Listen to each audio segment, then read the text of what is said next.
once in my life, I managed to get a YouTube stream onto the right page. This is like a miracle. It's never happened before. Okay, it's happened before, but not recently. Hi, everybody. Welcome on into the stream. Yellow, yellow, yellow. It's me, Nebulux. You knew that already. It's Steven. Yellow. Welcome on in. Are you looking? Am I looking? Yes, I have eyeballs. This is true. Am I looking forward to the stream? That is also a yes. Am I on YouTube or Twitch? Currently I am on YouTube, which is what you are also on. So yeah, good question. I used to stream on YouTube and Twitch simultaneously, but once I became an affiliate with Twitch, they made it so that you have to sign a contract, and basically you can't do that anymore once you hit affiliate. So now once a week I stream on YouTube because I feel kind of bad ditching YouTube altogether. So it's got some really cool people here. Eyeballs are important if you want to read online. Eyeballs are just important for everything in general. It's kind of hard to play video games without eyeballs. You can probably stream without eyeballs, but you need someone else to help you out probably. I don't know. I know that they do have a bunch of really neat like text-to-speech apps for the blind and whatnot. I'd probably struggle with it personally. Impressive of them. I don't know. I'm just gonna stop talking. Hope you guys are doing okay. Iname, welcome on in. I didn't say hi when you showed up. Hello, welcome on in. Can you... I just answered the question, Steven. Once you hit affiliate on Twitch, you cannot. And I have hit affiliate on Twitch, so I cannot. So yeah, it's either YouTube or Twitch. So YouTube once a week. Okay, so yes, today we are finishing up the I'd Rather Fall Among the Stars series. We are on book 5, which is Seas Who Could Sing So Deep and Strong. Yes, all of the books have really long titles, but they're really great, and I hope you guys have been enjoying them with me. And we are going to read the last couple chapters today.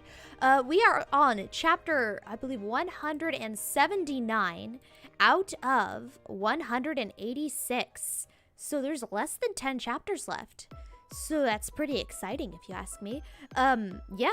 So begin, because this is an episodic story and there wasn't really any overarching plot, it does just kind of cut off. And also because it was, you know, an ongoing fic that the person would just write whenever they had the inspiration or the time. So yeah. Oh, arms. Steven, I talked to you about this already multiple times. If you bring it up again, I'm gonna ban you, okay? You can't advertise your own streams in other people's streams, okay? This is your last warning. I will ban you if you keep on doing this. Usually I don't care, but you just keep doing it and doing it even when you're warned against it, okay? This is your final warning. Please stop. It's rude. It's frowned upon in the streaming community, okay? Okay. Anyway, where was I? Oh, yes, the book. So, yes. Yes. So, I completely lost my train of thought with that. Brain empty now. I could just start on a little bit of backstory for the people who are joining right now. Again, it is an episodic story, so we are just jumping at chapter 170, but you don't have to feel like you're missing out on anything because it is episodic. So the only thing that there is the overarching story is the character development, and the characters in this book are excellent, exquisitely done, and they're just amazing characters in general. And I really love them, and I really love the story beats that the author writes. Again, this is, I did not write this book. This was written by heartslogos over on Archive of Our Own. The link to that is in the description of the video. So you just click on the description link, and you'll be able to get to the original story. The last bedtime. Maybe.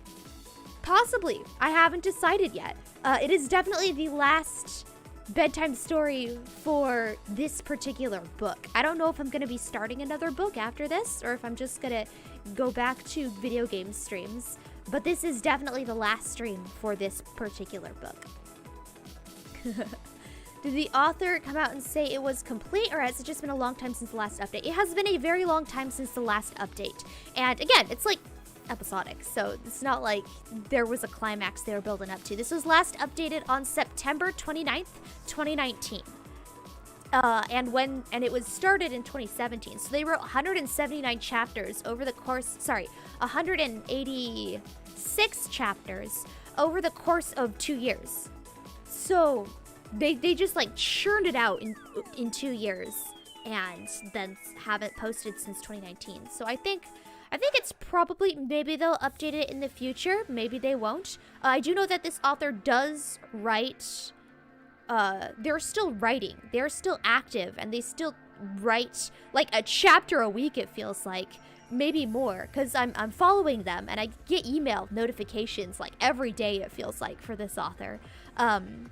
So they are focused on their other stories. So I don't know if they'll ever come back to this one. But yeah. They're mostly working on their other stories. Sounds like they found the ending the way they found the ending they wanted. Okay, we'll see. We'll get to the ending today. Your model looks smoother than normal.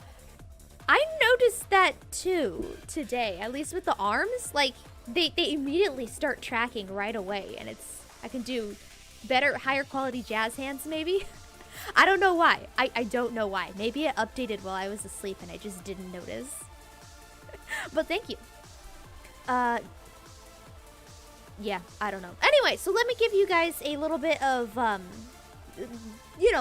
usual info dump on the characters in case you're coming in right now and haven't been familiarized with them. So you got our two main characters. There's Judge and Kore. And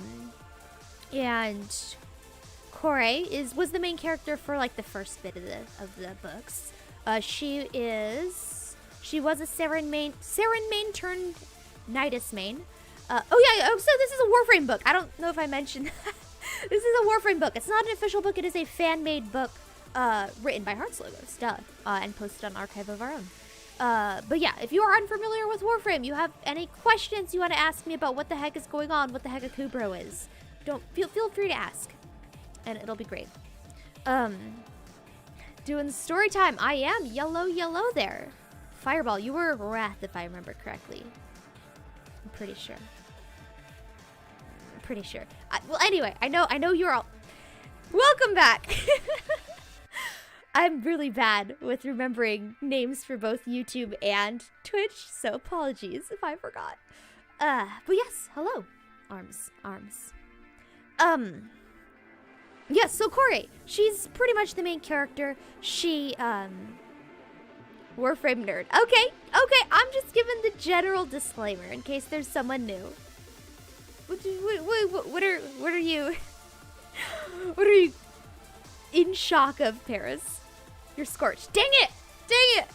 Ah! Like, scorch and fire, it's like, how could I have been so dumb as to not get that? Welcome. Okay. So, Kore, she's the main character. So she and Judge sort of share the main storyline of Warframe. Like, they both were the only two Tenno who participated in the War Within. They were both the only two Tenno who participated in the Sacrifice. Stuff like that. Kore's done some of the story quests. Judge has done some of the other story quests. She is very antisocial. She's very, I guess, not introverted, but she just hates people. And she hates interacting with people. So Judge had to drag her kicking and screaming into making friends with other people. She's kind of a solitary solo player, with the exception of Judge. There's a very special place in her heart for Judge because when she couldn't even remember her own name, she could remember Judge. Ah! Arms! Please no. From the Zara Man and whatnot.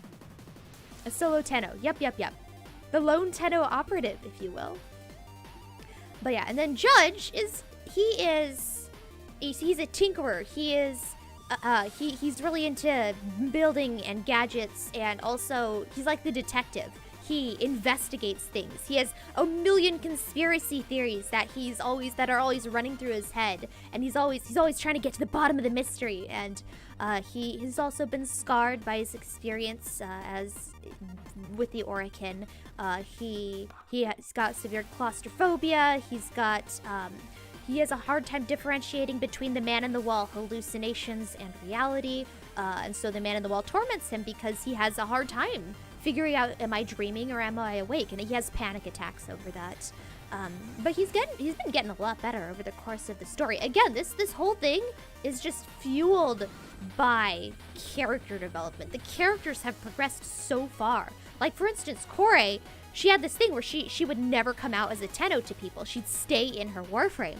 And then, slowly over the course of the story, she started coming out into the Tenno form around her friends, but she wore like a hood and a mask and all these layers over her face and would never expose any skin. And then she'd warm up to them over time. She'd eventually take off her masks. She'd stop using her voice synthesizer that would mask her voice. And it got down to the part where she'd just wear the Umbra scarf over her mouth, and that was it.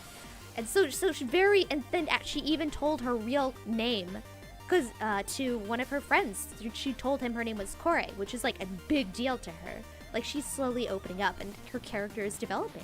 But yeah, so Kore and Judge call sign Persephone and Hades. So Judge is Hades and Kore is Persephone. That's their Tenno in-game names, I guess, for lack of a better name. Better phrase. Alright, so those are the two main characters, and then you got the two side characters, which are Punk, call sign... No, that's his call sign. Jude, call sign Punk, and Joy, call sign Chic. So, Punk and Chic. Punk is a hot mess. He is a disaster. He is a pro esports player. He's pro Lunaro, pro Conclave. He's got tons of sponsors. But once it comes to real life missions, he's trash. He's garbage. He can't even hack a terminal without alerting the entire base to the presence. Everybody, the rest of the team are just constantly dragging him from place to place and dragging him out of situations that he just bungles. But he never lets him down. He's always oh hey, I need you guys to carry me through this. Is that okay with you guys? Oh whoops, I messed it up. Oh well. He's always real cheerful about it. But yeah, he's great. And then you got his partner, Chic, who is basically, the Bitcoin stock market girl, right? She's big into gambling. She's big into hoarding up money. She's big into tax evasion. She's big into squeezing every last credit out of Nathaniel and sponsoring Punk. She's a bright pink, I believe, Equinox turned Trinity or Trinity turned Equinox. She plays Trinity and Equinox. Punk, Arm. Thank you. Punk plays Chroma mostly. Chroma and Ember. And then you got the last two characters, the Alpha and the Empress, with the articles in front. Ooh. So, the Empress is an urban legend. She's well, maybe not an urban legend. She's a living legend. She was the person that you... Yeah, poor Teshin. Yummy credits, absolutely. But yeah, she's the person that you hear dramatic stories about. During the old war, she eradicated an entire planet using a single spore as a sarin. You hear all these epic, dramatic stories about her. She's basically the Chuck Norris of Tenno. She blew up an entire ship solo just with an Arcwing kind of thing. She's scary, and she is serious, and she is focused on the game. She's impressive. Everybody's in awe of her. Everyone wants to be like her. And then you have her partner, the Alpha, who's a cryptid, pretty much. He is super tall. He's taller than most Warframes as an operator, because when this was written, Drifter wasn't out yet. So just as an operator, he's taller than most Warframes. He's got mismatched eyes. He's got the monotone voice. He's gangly. He looks like Slenderman. He's terrifying, and he's super, super quiet. So you won't realize he's standing behind you until he's been standing behind you for 10 minutes, and then he says something, and you realize he's been breathing down your neck that whole time, and you jump and freak out. But he's but he doesn't try to be scary. He's just a Disney princess on the inside because animals love him. Animals flock to him. He's just such a sweet soul and an animal lover, and he's like a super gentle, kind person that just happens to look like a cryptid. It's really great. Not even an arch gun? No, they got arch guns. I see what you mean. Empress eradicating people without even using her arch gun. Yeah. That definitely is in line with all the rumors about her. But yeah, those are the 6 main characters. So you got Kore, call sign Persephone. Judge, call sign Hades. Jude, call sign Punk. Joy, call sign Sheik. And the Alpha and the Empress. No call signs given. Alright. Cool beans. With that, let's just dive right into chapter 169. And again, if you guys can listen to a chapter and dip and you won't have to worry about missing story, the story is the character development. Each chapter is sort of self-contained, which is why I love reading it for the stream. Alright, give me a second to rearrange all of the screens, and then so I can see your lovely messages. Yeah, gentle giant. That's a good way of describing him. Yes, definitely a gentle giant. Alright, cool. I'm just gonna move stuff around. Oh, right! And I need to activate calming background music. Go. Alright, you guys can hear the background music okay, right? Is it too quiet or is it okay? If it's too quiet, let me know. But you should be able to hear some what's it called? Some crickets and pleasant noises in the background. Hey, hello there, Jacob. Welcome on in. Hope you're having a good time. You came just in time. I just finished my pre-stream blurb explanation about the characters, and we are about to jump right in. Let me know if the sound is working okay, guys, right? There's a little bit of a delay, so I'll just wait a minute to see if the sound's okay. And then we're going to start. We are on chapter 179 of book 5. Sees who could sing so deep and strong. Lucky, yep, already. Can you guys hear the background okay? Is it too quiet? Is it too loud?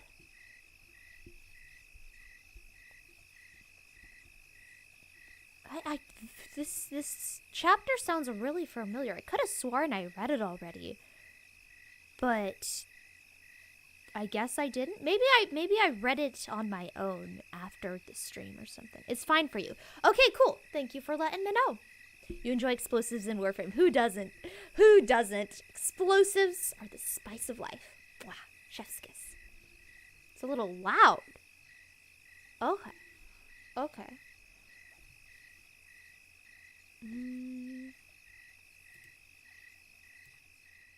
Is that better? Alright, I'm gonna assume that's better if nobody says anything. And I'm just gonna read the chapter. Alright, Sees Who Could Sing So Deep and Strong by heartslogos. Chapter 179. We should pass this mod onto Persephone or Alpha, Empress says. One of them will probably use it more than the rest of us. You take it, Persephone says, nodding at Alpha. Headshots don't matter to me, and you're better at landing them consecutively without causing alarms or alerts. Alpha shrugs. It's rifle only. I like bows. You have it. I'll take it, Sheik says. Everyone turns to Sheik. What? I'm a sniper too. Everyone turns to Punk. Don't look at me. I wouldn't know. You're her partner, Persephone says slowly. You don't know her loadout?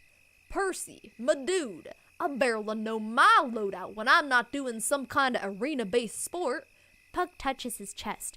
You expect me to know someone else's loadout? Point, Empress concedes. But all of them are looking at the shotgun resting in Sheik's hands. I don't use this all the time, Sheik says. And it would be an unbalanced squad if we went in with 3 snipers. We're getting crowded with 2 as it is. And I don't have time to line up my shots when I'm running with Punk. He ruins them all. Persephone casts a look towards Hades, whose shoulders hunch a little. Persephone sighs. That's a mood. I'll take it if neither of you want it. You're a sniper? Hades asks, still stuck on that point. All of them are still stuck on that point, frankly. She rolls her eyes. Yes, Hades. Just because you don't see me doing something doesn't mean I don't do it. Grasp some object permanence or something, you baby. But shotgun. Yeah? Hades, Persephone, Alpha, Empress, and Punk seem to confer with each other for a moment, a very brief moment, before Punk says, But you're so loud! He immediately ducks behind Alpha. It doesn't do much. Atlas frames are much bigger than Oberon frames, no matter what Sciendanas or attachments you stick on them. And like, in your face. Loud and in your face. You know, like shotguns are. Also, you're so mean. Are you stereotyping me into what weapons I should be using? Because that would put Persephone over there in shotgun mode also. Well, yeah, but she's quiet. I mean, she's only talking to me now because I wore her down over a period of months. It's true, Persephone says. When Hades first put us into a squad together When Hades first put us in a squad together, I was angry because I had gone into deep cover while creating a new identity, and he ruined it by bringing the bane of my existence back without warning. How would I have known, Persephone? How would I have known? Why else would I suddenly be using completely different color schemes and Warframe skins, Hades? Because I wanted to avoid being seen or recognized. You're never with anyone who isn't me. Who else would have recognized you? I didn't know. All right, lovebirds, cut it out. You're making Alpha nervous with your bickering. Alpha puts a hand on Persephone and Hades' shoulders and gently starts pushing them away from the burning shell of the thumper. Back to fishing, Punk says. I'm taking the mod. Go for it.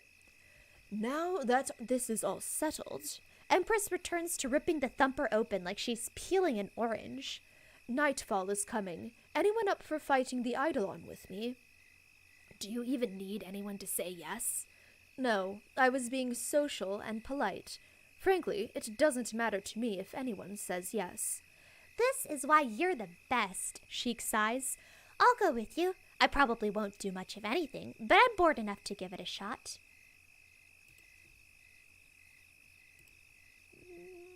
Wait a second. This happens every time.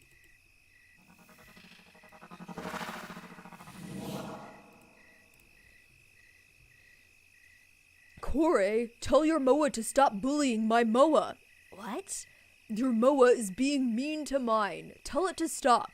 They're machines. They can't be mean, Kore says, not looking away from the locker she's rummaging through. Look at them. Kore turns in time to see her Moa use its significantly heavier and more armored foot to shove Judge's lighter Moa into a locker and try to close it. Judge's Moa is making confused beeps while hers is completely silent. Nice, Kore says after a moment of watching before returning to her search for hidden credits. Persephone! Moas can't be happy, so it's not like it's doing it for fun. Maybe one of its precepts is telling it that putting your Moa in a locker is a good thing. How? Well, maybe your Moa wouldn't get downed like an infant, making us have to double back every other minute, and then we could actually get some work done. I didn't complain when we had to keep going back for your other Moa. No, because you built the thing. And you didn't need to because I did enough complaining for the both of us. Kore snaps her fingers in the direction of the two Moas. Come. Her Moa gives one last attempted shove to get the locker door closed before obediently marching over to her, letting out one clipped affirming beep and standing at attention just to her left. Judge's Moa tumbles out of the locker, head swiveling around before it trots over to stand next to Judge. Can you reprogram your Moa not to be mean? I didn't program my Moa to be anything other than efficient, so I don't know how I would program it to be not mean, Kore answers.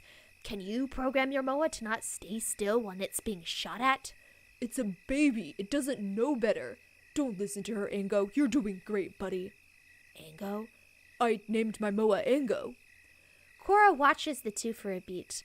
The Moa stands there, obedient, though it sometimes blinks its lights and looks around while Hades affectionately pets it. The Moa doesn't seem to acknowledge any of this. Of course you did. Does your Moa know its name is Ango? Judge pauses in his petting of his moa. Probably not. I'll program that in next time I'm hooked up to its systems. Oh, what happened? There we go.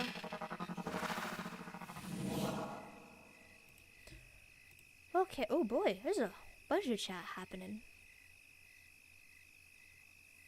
A bit more quieter? You mean it is a bit more quieter, or you want the background to be quieter? Fashion frames are nice. Yeah, fashion frames end game, don't you know? Eidolon hunts are nice for focus. Yes. That's when people tell me how do I earn focus. I usually suggest Eidolons, because like by the time you farm everything that could possibly be farmed from Eidolons, you'll have enough focus to max everything out. And it's like 2 birds with 1 stone. Like, if you get focus from ESO, that's all great and all, but you're only there for focus. And like, unless you're trying to farm one of the ephemeras, like, you don't really benefit that much from the rewards ESO gives you. Versus with Eidolons, you get like 1.5 billion arcanes. So it's like by the time you finish getting all the arcanes, boom, max focus. I don't know. Was that sound effect a sound pizza? No, it was the Mag idol animation for Mag Noble. So she does this thing where she takes her hand and she goes like that. And then you can see like a whole bunch of energy like along her fingers while she's doing it. And so that's the sound that it makes. Here, let me see if I could. Yeah, she goes like or something like that. But yeah, it's the Mag Noble idol animation noise. It's what I play whenever there is a break in the chapter and in between chapters, just so you guys know that that's the end of the chapter. No, the energy pizza is like the boosh noise. That's a good idea. I should make the energy pizza noise some sort of alert. Go to Thursby for reprogramming. I guess, technically, true. That's probably why the MOAs are a hot mess, is because they didn't go to Thursby for it. Judge, like, made his MOA by hand or something.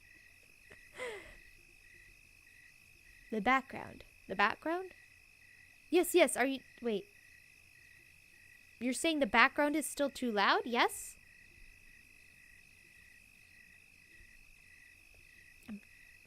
There's the lag. The lag... I'm assuming that you're saying the background is too loud, so I'm going to turn it down a little. There you go. Let me know if it's still too loud. Okay, yeah, this YouTube lag. Why do it be lagging like this? It means the background is too loud. Okay, I did turn it down a little bit. Let me know if it's better. Okay. Decibels and all that good stuff. But yeah, my program is saying that my voice is like 3 times as loud as the background, so I don't know why it's loud for you guys. Anyway, moving on.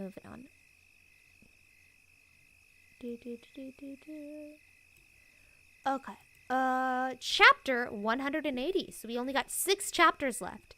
It's pretty exciting. Chapter 180. Hey, real talk. Punk slings an arm around Sheik's shoulder as she's organizing invoices. Percy has a cephalon, right? I'm not imagining it. Wait, did I already read this? This feels like I've already read this. Oh, well, I'm reading it again. Sorry for being vague, you're just dead. Alright, yeah, it's okay. If you need me to adjust it, let me know. I turned it down a little more. I think I probably just read it after the stream. Like, I read ahead because I'm like, oh, this is exciting. We're near the end. Alright, cool. Chapter 180. Hey, real talk. Punk slings an arm around Sheik's shoulder as she's organizing invoices. Percy has a cephalon, right? I'm not imagining it. Every Tenno has a cephalon. Some are just better than others, Sheik replies. Of course she has one. But have you ever heard it or seen its projection? Sheik pauses. The answer here is yes, of course. How could she have not?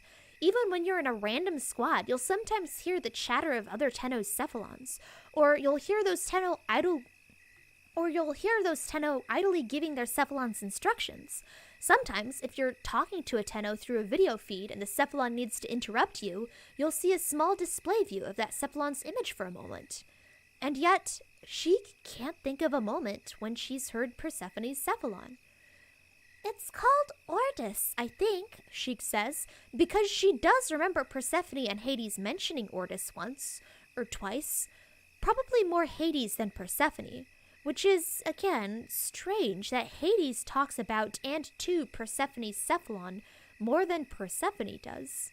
But it is Persephone, so... She wore a mask under a mask under a mask around us for ages. She only stopped using voice filters around us recently. I don't think she accepted either of our friend requests for a solid year. I've been on her orbiter once, and that's because we were all freaking out about Nora Nightwave. I don't think it's too weird that neither of us know anything about Persephone's cephalon.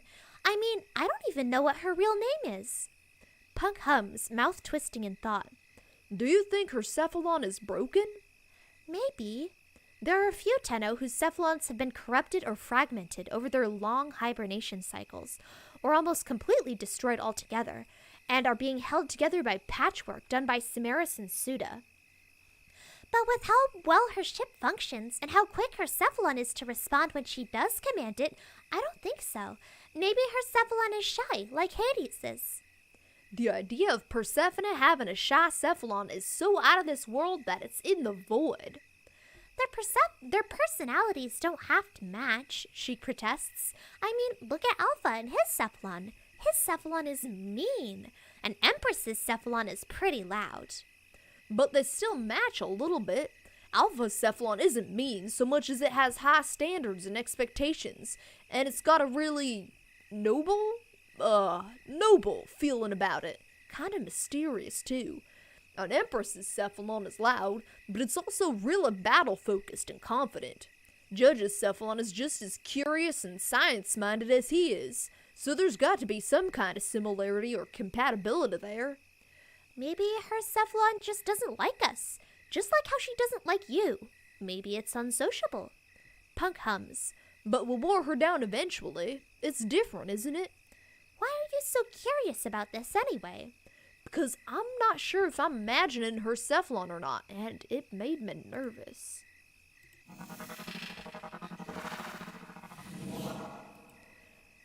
It is by some narrow miracle that neither Judge's nor Corey's Umbra has been found out by someone else, and there have been some close calls, some very close calls. Once, while he was video calling Joy, his Umbra made an unfortunate minor appearance walking around in the background.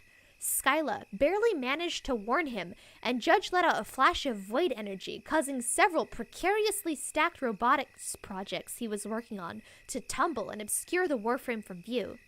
Sheik had mentioned it later, and Judge explained it as a specter that his cephalon was controlling. One time, while they were group calling, Corey's Umbra briefly appeared in the corner of her screen, practicing stances with her Nikana, and Corey quickly pretended to trip so that the camera's field of view would move away from him.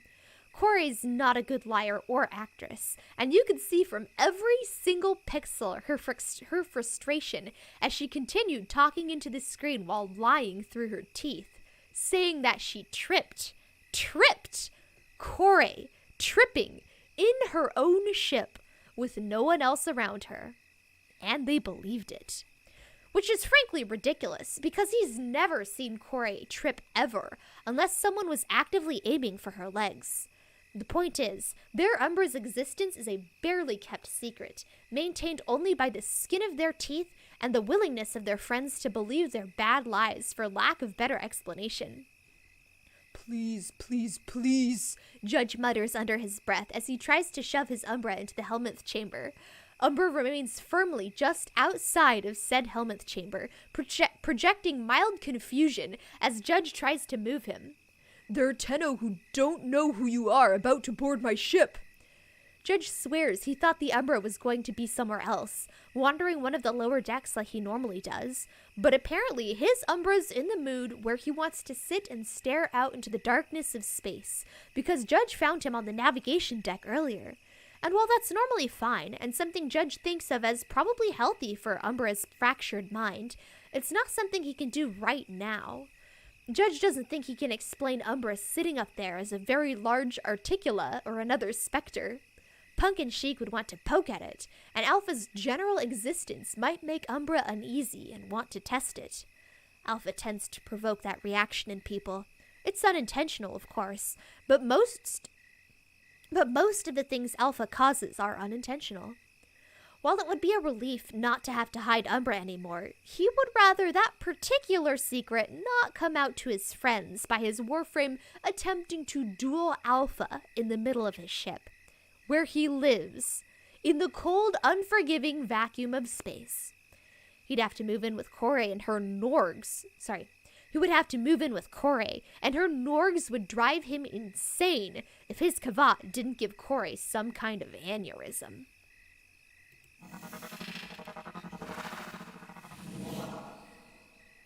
Square Boy Cephalon. Oh yeah, so previously in the story, book 2, I think. This is book 5. Book 2 followed Corey finding out about Orden Karis. And a little bit of a spoiler alert, but what she ended up doing was she found all of the fragments of Orden Karis, and she put them all in a big data fragment. And then she told Ordis to put his consciousness into a specter that was tethered to, that was split off from the ship, so that there were basically two Ordises. There was an Ordis in the ship and an Ordis in the specter. And then she uploaded the Orden Karis information to the Spectre Ordis. To see what he would want to do, because she was like, I don't know, Ordis purposefully removed all this information from his brain. Maybe he wants it to stay removed. So if Ordis didn't want to know about being Orden Karis, she could just destroy the Spectre, and Ordis on the ship would still be untouched. But Ordis ended up wanting to remember being Orden Karis, and so she uploaded him back up onto the ship, and now Ordis has full knowledge of the nature of Cephalons and has full knowledge of his backstory. So now that Corey's Ordis doesn't act like the Ordis in the video game, basically. She has Orden Karis as a Cephalon instead of Ordis. So he acts very different from the other Cephalons, and that's why they were commenting on the fact that they've never really seen Ordis, because he's much more self-aware than the Ordis in the video game. But yeah, in this book, each different character has a different Cephalon. Like, Corey has Ordis, and Judge has Skyla, and somebody has Superbia. I forget the names of Alpha and Empress's Cephalons. I think we know all of the Cephalons. I just don't remember their names off the top of my head. Are they talking about Excalibur Umbra? Yes, they are. So in this story, only Judge and Corey have Excalibur Umbra. None of the other Tenno out there have him. You know the voice line of Ordis thanking the operator for putting him back together. Yeah, oh, whoa, so you don't know about Orden Karis? I would suggest going on YouTube and searching for Annoying Killa. Annoying Killa has an Orden Karis video. So basically, when you scan a Cephalon fragment, it has a hidden audio file that you can discover in the game. What you do is you go to the Cephalon fragment. Let's say you get all the scans on Earth, and you go to the Earth fragment, and then you move your mouse around the screen, and you'll hear like a little audio distortion that gets louder and softer depending on where your mouse is. So if you move your mouse to where it's loudest, it'll play a voice line. So if you have all of the Cephalon fragments, it tells a story. They have the same thing with the 1,000-year fish on the plains of Eidolon, where if you scan them all, it'll tell the story of Gara and about Airfria and Mersa, which are the guys who founded Cetus. But yeah, it's pretty cool. A lot of folks don't know about the Ortis story, which is a shame because it's a really good backstory for Ortis. Yeah, yeah. You heard them before, how Ordin tried killing the immortal Orkin. Yeah. Yep. That is pretty much what happened. And for his punishment, he was put in a cephalon. But yeah, I mean, to be fair, it's never really addressed during the main storyline. You have to actually scan cephalon fragments, which a lot of people don't really care about. So, yeah. There's a lot of Warframe lores like that, where it's kind of like hidden behind layers and layers. Like Alad V's whole storyline. Don't get me started on Alad V's storyline. Ugh. I don't like how most of it's not even in the game anymore.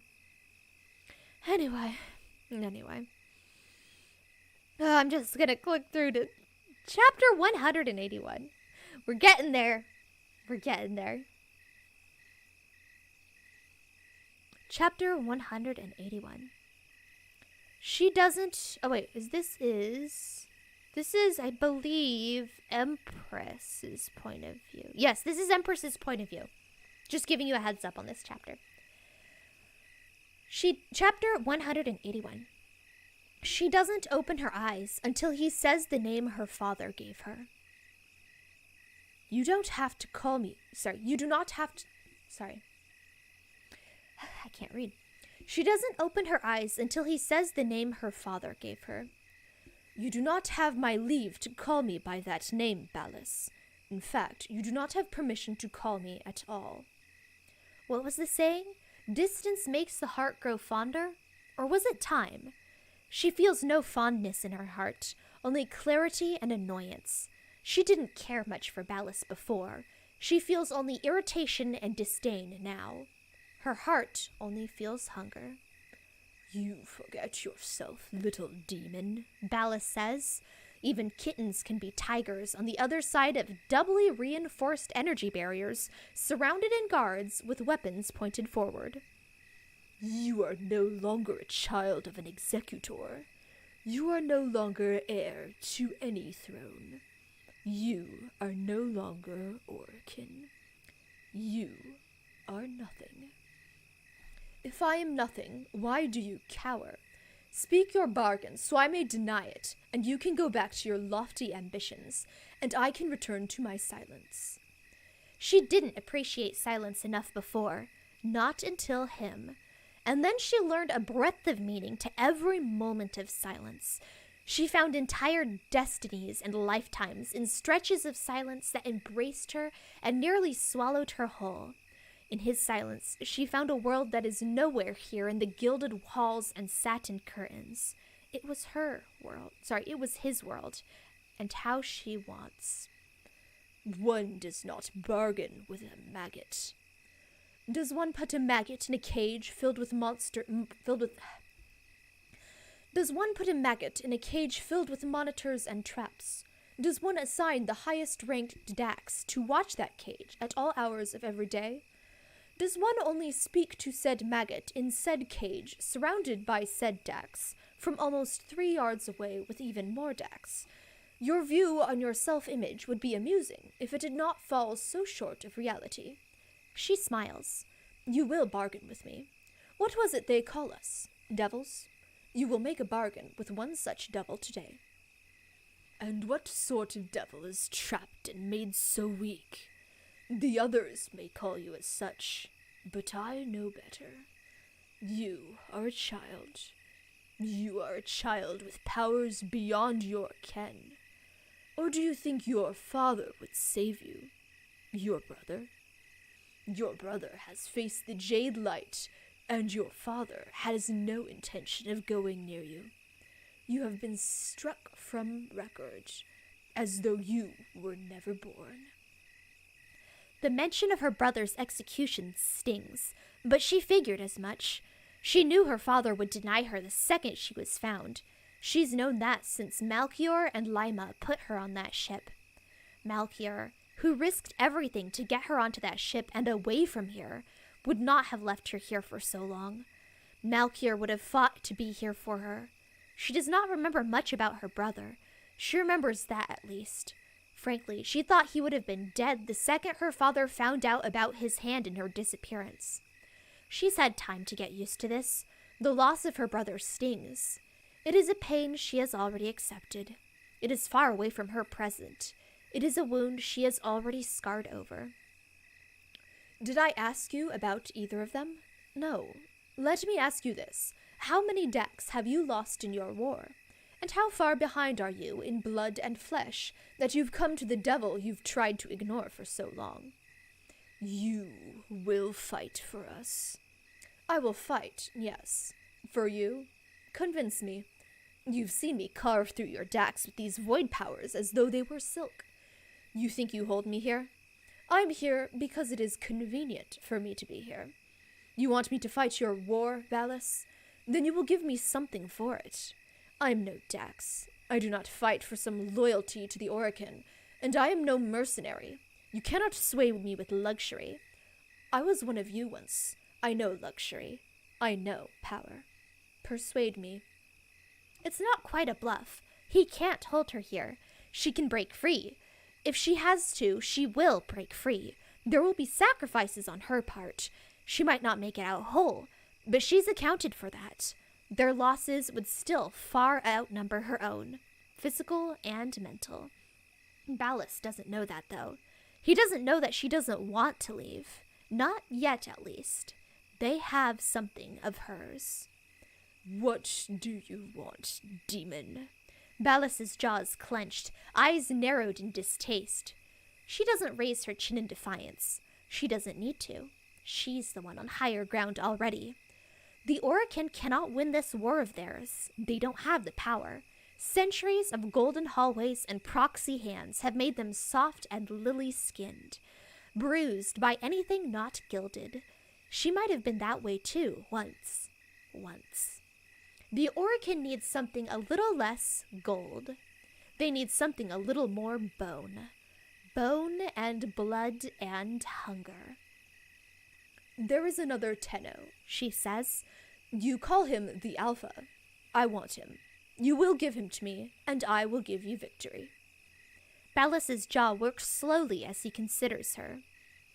I do not have access to the Tenno they call the Alpha, he admits, sounding intrigued. I am aware of where they keep it, and what they do to it. Him, Ballas concedes, grudgingly. If he wants to bring her to the table, then he has to speak her language after all. He is not one of mine. He is beyond even the great Executor Ballas's reach, even after you took over for Margulis. Ballas is silent, pensive. Keeping me in the physical dark does not keep me intellectually ignorant. You know my father. You know my brother. You know the Dax I was raised with. The components that made you are wasted on such a fate. I cannot get you the Alpha. I admit that he is beyond my reach. It would take many machinations in order to get him released to me, and those need time. At the rate we are going, that is not something we have. But you know where he is.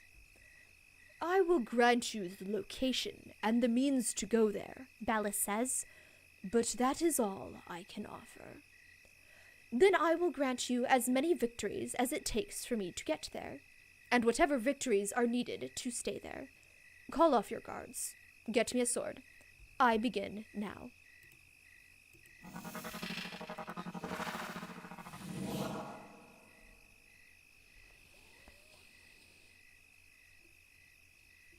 One day you'll do a redeem for you to try and unify the whole tangled mess that is Alad V's lore.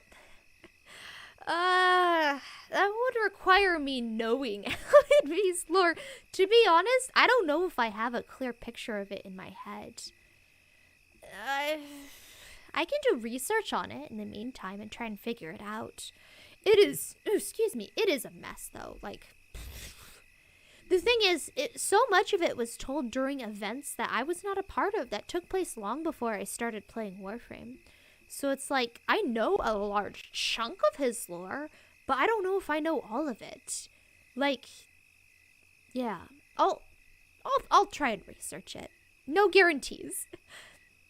He was a part of the board. Saladvi was in charge of communications with the Grenier, you think? I know he was part of the Corpus board of directors at one point, but he no longer is now. I did not know that nugget about him communicating with the Grenier, though. See? Lore I didn't know. Arms, please. Why are these fools still breathing my air? This is unacceptable. Macaulay Mastra, yellow. Welcome on in. Oh yeah, I forgot I made you a mod. I completely forgot.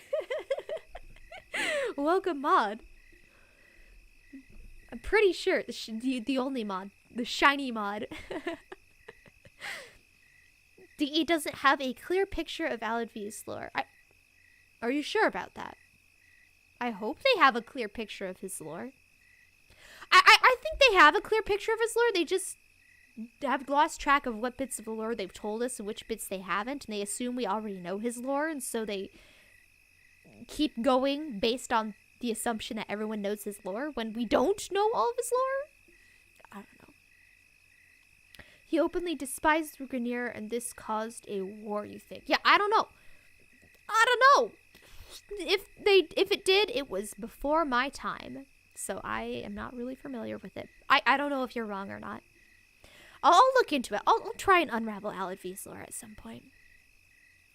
Back during Gradivus, it was Aladvi as the face of the Corpus, and I want to say Bayhek for the Grenier. That was probably, is that pre the War Within? Like before they introduced the queens as characters? I mean, the queens have always been characters, but they've never had like character models and voice actors until the War Within, correct? I'm pretty sure. And they haven't had they haven't shown up since the War Within either, which is pretty lame because the Worm Queen is still out there machinating and doing stuff, and we have literally never seen her since. Oh, we've heard her during the Kuvalich cutscene. She made Kuvalich's, ooh, such lore for the leader of the Grenier. Wow. That's like it. That's literally it. Kuva Grenier voice line. Whole event that introduced invasions. Oh, okay. Dang, I didn't even know that event introduced invasions. Amount of time Salad messed up is hilarious. Salad is kind of a hilarious character. Like, poor guy. He's just such a I don't know. Like, you listen to him for 5 minutes and you're like, oh yeah, this guy definitely had his lunch money stolen as a kid. Poor Salad. I think in this story they actually call him Salad at one point, which is actually hilarious. Good old Salad. Saladin 5. Alright, I'm gonna move on to the next chapter. We're getting there. Chapter 182. So the next couple chapters are gonna be following Alpha and Empress. So this one is the Alpha's point of view. It's telling their backstory, their big dramatic backstory that's been hinted at during the course of these stories, but we haven't actually seen it up until this point. Okay.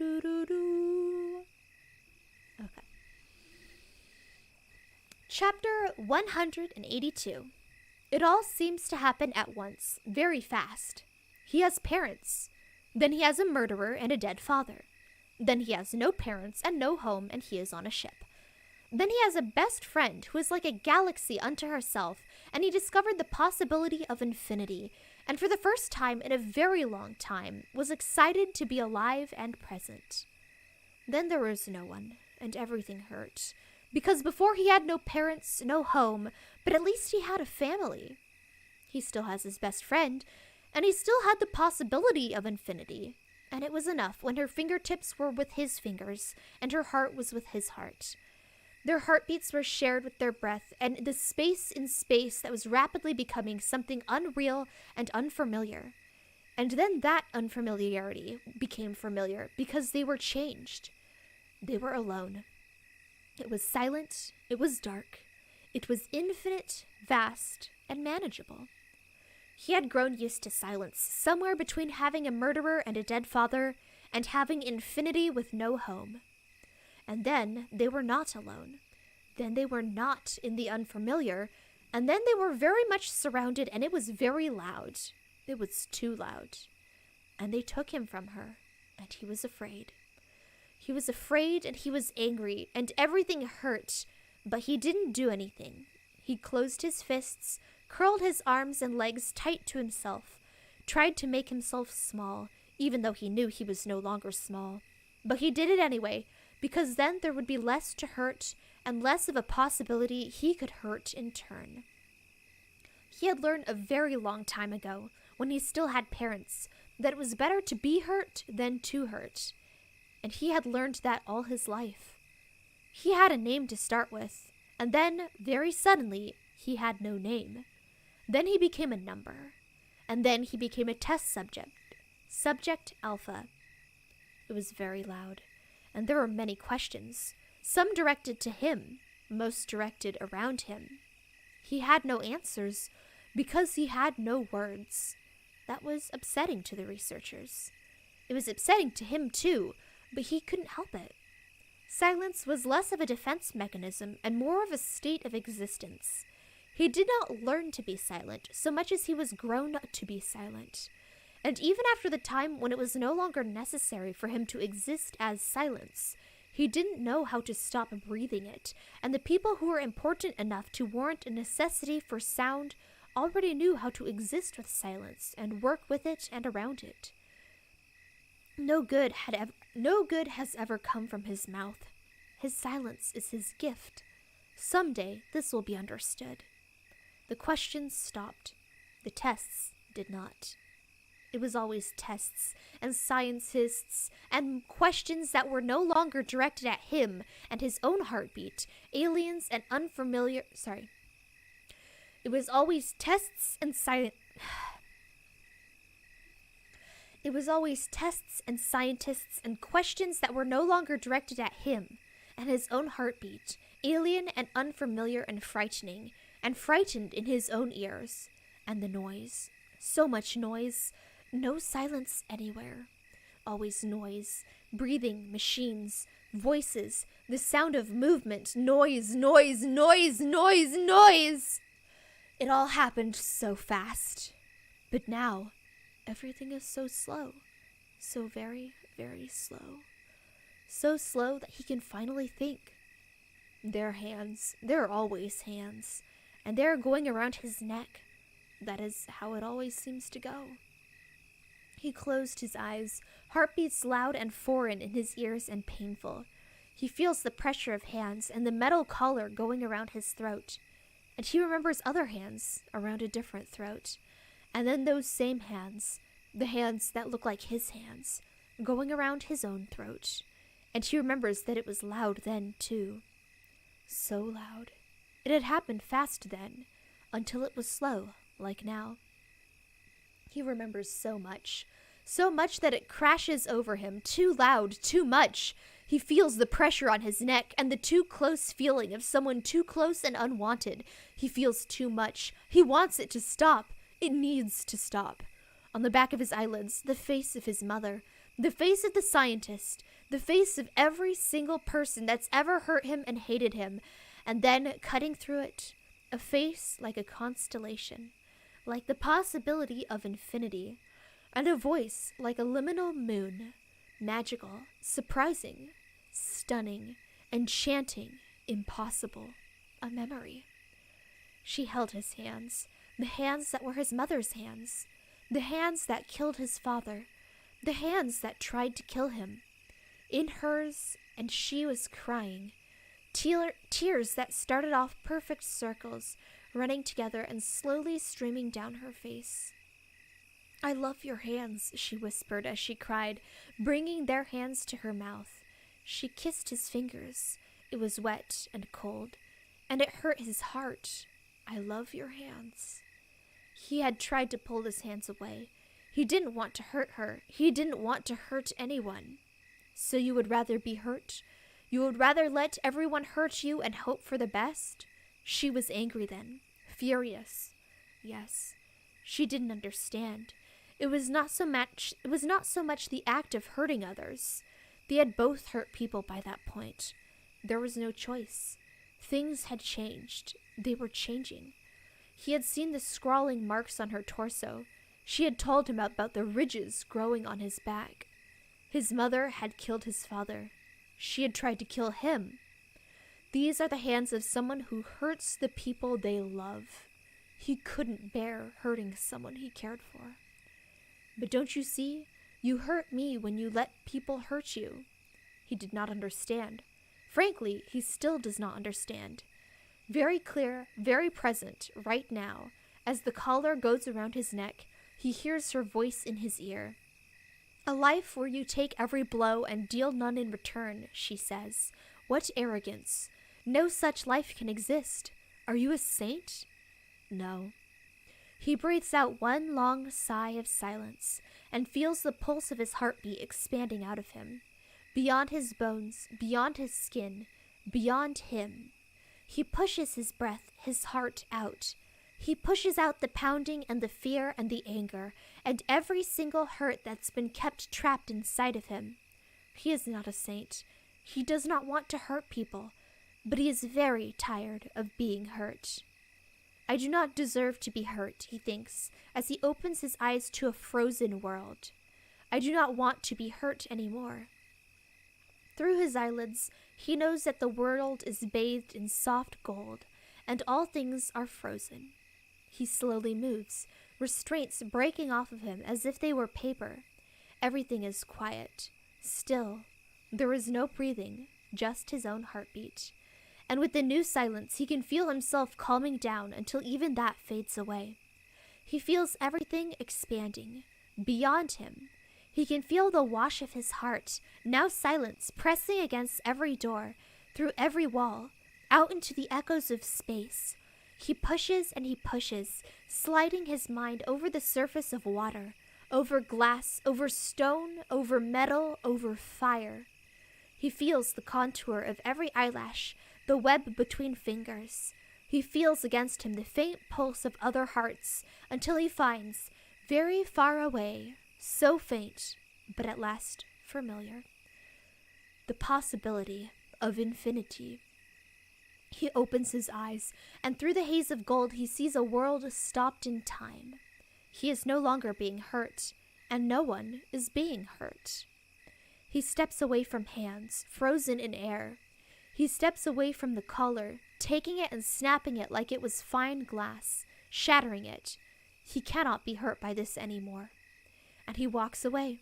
He pushes the door open and walks through frozen corridors, walking around people and things, walking and walking, feeling no hunger or thirst or tiredness. He walks until he reaches the surface of this place, wherever it is. He turns his face towards the infinite stars and sits down right there on the ground, waiting. He is alone. It is finally silent. It is dark. It is infinite, vast, and manageable. He waits.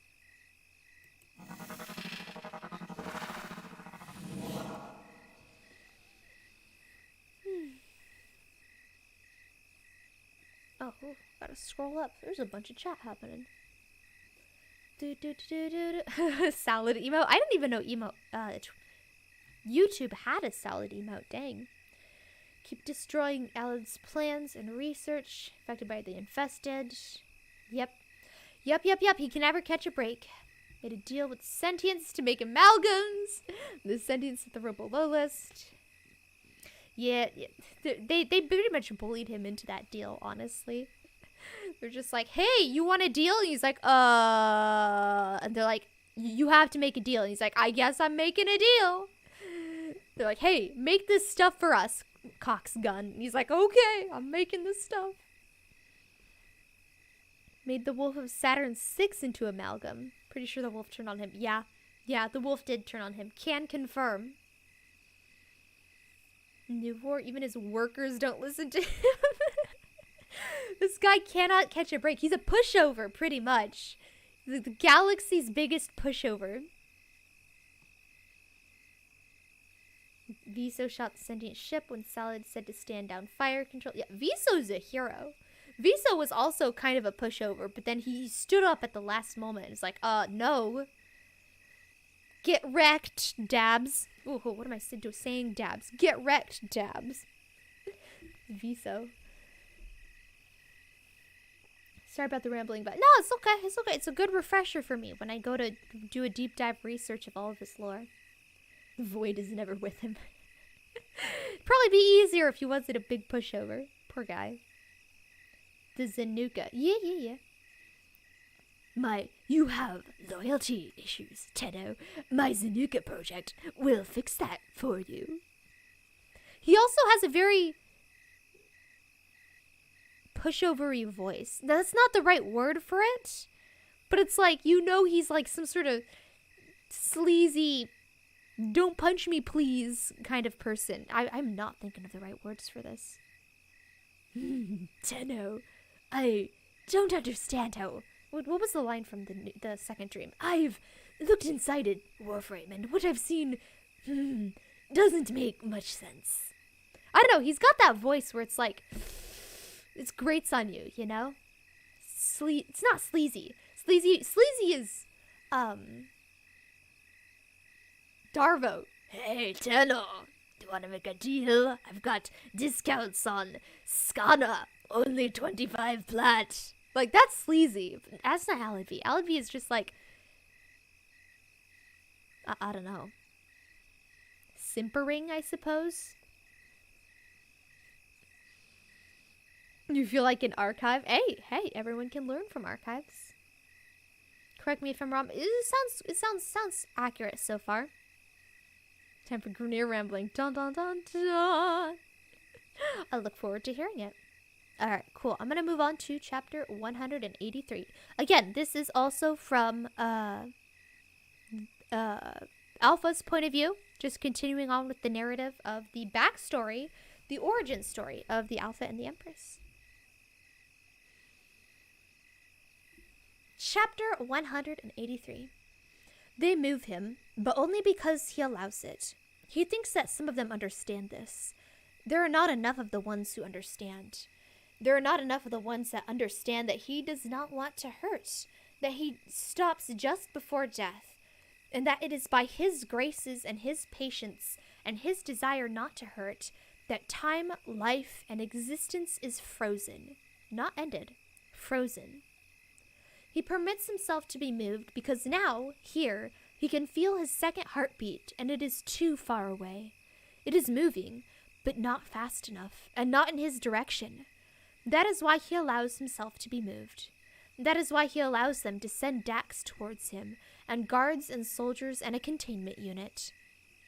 They know it will not contain him for very long. They know they can no longer hold him, or at least enough of the ones in charge know. And the ones who think that he will allow himself to be hurt, the ones that think that they have the power over him, are corrected quickly. His powers are as second nature to him as silence. So long holding them close and denying them. Now it moves freely, and it is hard for him not to have them unleashed, free, resplendent. How does one recall the outward flow of waves? You do not. His power lingers around him, and every heartbeat is a small wave that he can no longer hear so much as feel flowing out of him and returning back. Each pulse and flowing through the rest of the world, telling him the details of every single atom in existence. It would be too much if it weren't all so very quiet. Peaceful. Alpha unit is secured. He watches this happen, body loose, heart free. In the distance, a constellation moves, but it does not move fast enough. She does not know where he is, maybe. Or she does, and she does not have the means to get to him. That is fine. There is time. All the time in every world. They move him. He is a little closer, but she's still moving in the wrong direction. He has no way of tracking time, nor does he care to. But eventually, she starts moving toward him. Faster now. Good. But the distance is still too far. They come to move him again. He allows it. He wants to make this easy for her. She's the one doing the hard work after all. All he has to do is wait. But they move him farther away. Same direction. She's still coming towards him, but he's farther away now. This displeases him. But she is still coming in the right direction, and she's picking up speed. They will be together soon. Not as quickly as they would have been if he was on the previous location, but soon. They move him a third time, and this time he is very far away and in a different direction. He would have stopped this during transport, but he has no way of piloting the transport ship after stopping its time, and he does not like being enclosed.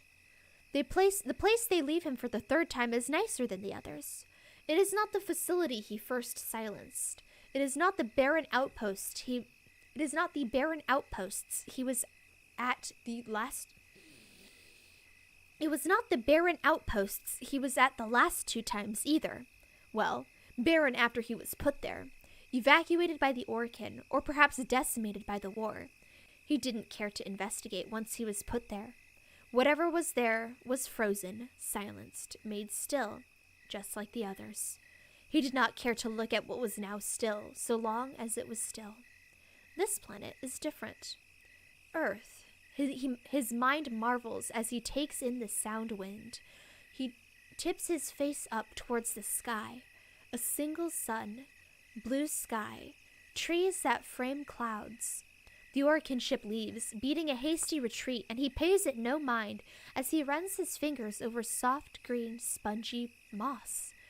It feels as though the world around him is present and alive in a way nothing else has ever been. It is not silent.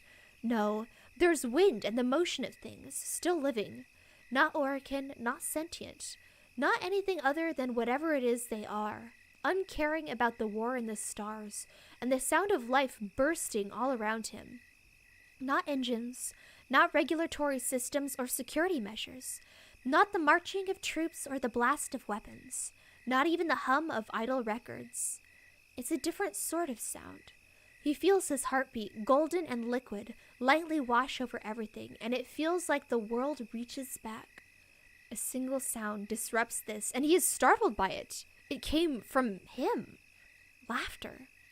How strange. How foreign. How new.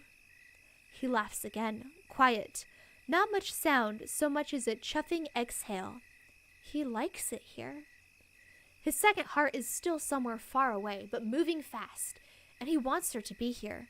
He wants her to see this planet, see him on this planet.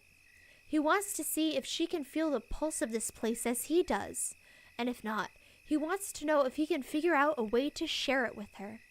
This place that pulled laughter out of him, something that hasn't happened since she was with him. Everything around him new, different, not a single repetition as far as the eye can see. Always different, varied, new. This is the place he wants to see her. This is the place he wants to share with her. The 4th time they come for him, he does not permit them to come close enough. He plants himself there, on Earth. Enough. This is what he wants. He wants to be here, and he wants her to finally reach him. He is not oblivious. He knows what they're doing. They're using him like bait, because he knows there is nothing that will get in her way, an unstoppable force that can survive her as she gets to him.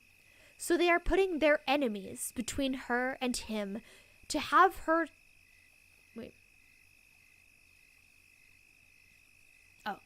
So they are putting their enemies between her and him to have her do their work for them. Enough. She is an unstoppable force, and he is no longer a movable object.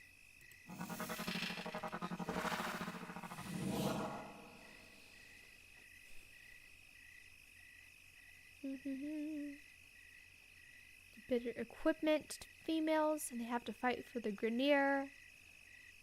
Tests after the Grenier are cloned that give them their rank. Okay. They have low mental scores and low physical score. They get turned into the Grenier Butchers and Scorpions. Either they're lower, they're minors, or matters recycled. Oh, yeah. The slurry, right? They get fed back to their brothers. That's probably another thing that's leading to the genetic decay of the Grineer is their cannibalism. Low score physical, but high mental. They're scientists. Females have to fight. You think. Remind me if you're wrong. I don't know enough about Grineer hierarchy to correct you if you're wrong. I don't know. This is all news to me, to be honest. Yeah, it's okay. It's okay. I don't know enough to correct you. It sounds fair to me. It sounds vaguely familiar. I'm not 100% on that particular aspect of Grineer lore. I know more about the events that happened. Like, I know, I can tell you what happened during the Old War. I could tell you the chain of events that led to the Tenno going into stasis. But as for, like, the culture of the different factions, I'm really hazy on the lore. But it's cannibalism smoothies. Oh, yeah. When you put it that way. I do not want to eat a meat smoothie. Are you kidding me? That sounds like a very unappetizing. It probably doesn't even have flavoring. It's probably just meat in a smoothie. No spices, no nothing. Like, pass. The fact that they're brothers and sisters, your clones of yourself that you're eating, pass. I'll pass on that. Please and thank you. Imagine if you had an identical twin and they ground it up and fed it to you. Or if you were a clone trooper in Star Wars and you ate other clone troopers. Like, heebie-jeebies. No thank you. Anyway. No, Macaulay Mastra. No, you guys, stop it. Here. Is this facing the right way? This is not facing the right way. Neither of these are facing the right way. Dishonor. There you go. No, yum. Bad chat. No. More than meat just for the nutrients. Fair enough. They probably have like protein powder and whey and stuff like that mixed in. Fair enough. Yeah. Slurry. High physical but low mental, turned to power fist. Okay. Yeah. I don't know the specifics about each individual class. All right, chapter 184 out of 186. We only have 3 chapters left. Woo. Pretty exciting. I've never been bonked before. It was a collective bonk. It was you and Iname and Fireball. You've never been bonked before? Really? Huh. Macaulay Master is a good boy. A good and well-behaved child who tricks streamers into giving him the mod position. You're gonna turn on me in a year after garnering my trust. Alright. Chapter 184. Judge elbows Kore as hard as he can, feeling Inaru's... Oh, so we're done with the backstory, apparently. Going back to the current day. Judge elbows Kore as hard as he can, feeling Inaru's elbow dig into the somewhat jelly-like substance of the arms folded across Nidus's chest. Stop hissing. Sorry. Stop staring, he hisses. Kore doesn't answer him. She just points to the thing above Empress's head. Now, Judge isn't sure what this thing is exactly, but he knows that this is Garuda. Wait. Yeah, sorry. Brain not working. Let me get... I need a drink of something. Hold up. My face is gonna glitch out. Give me a second. Yeah, I told you it'd glitch out. That looks really weird. Doing the limbo.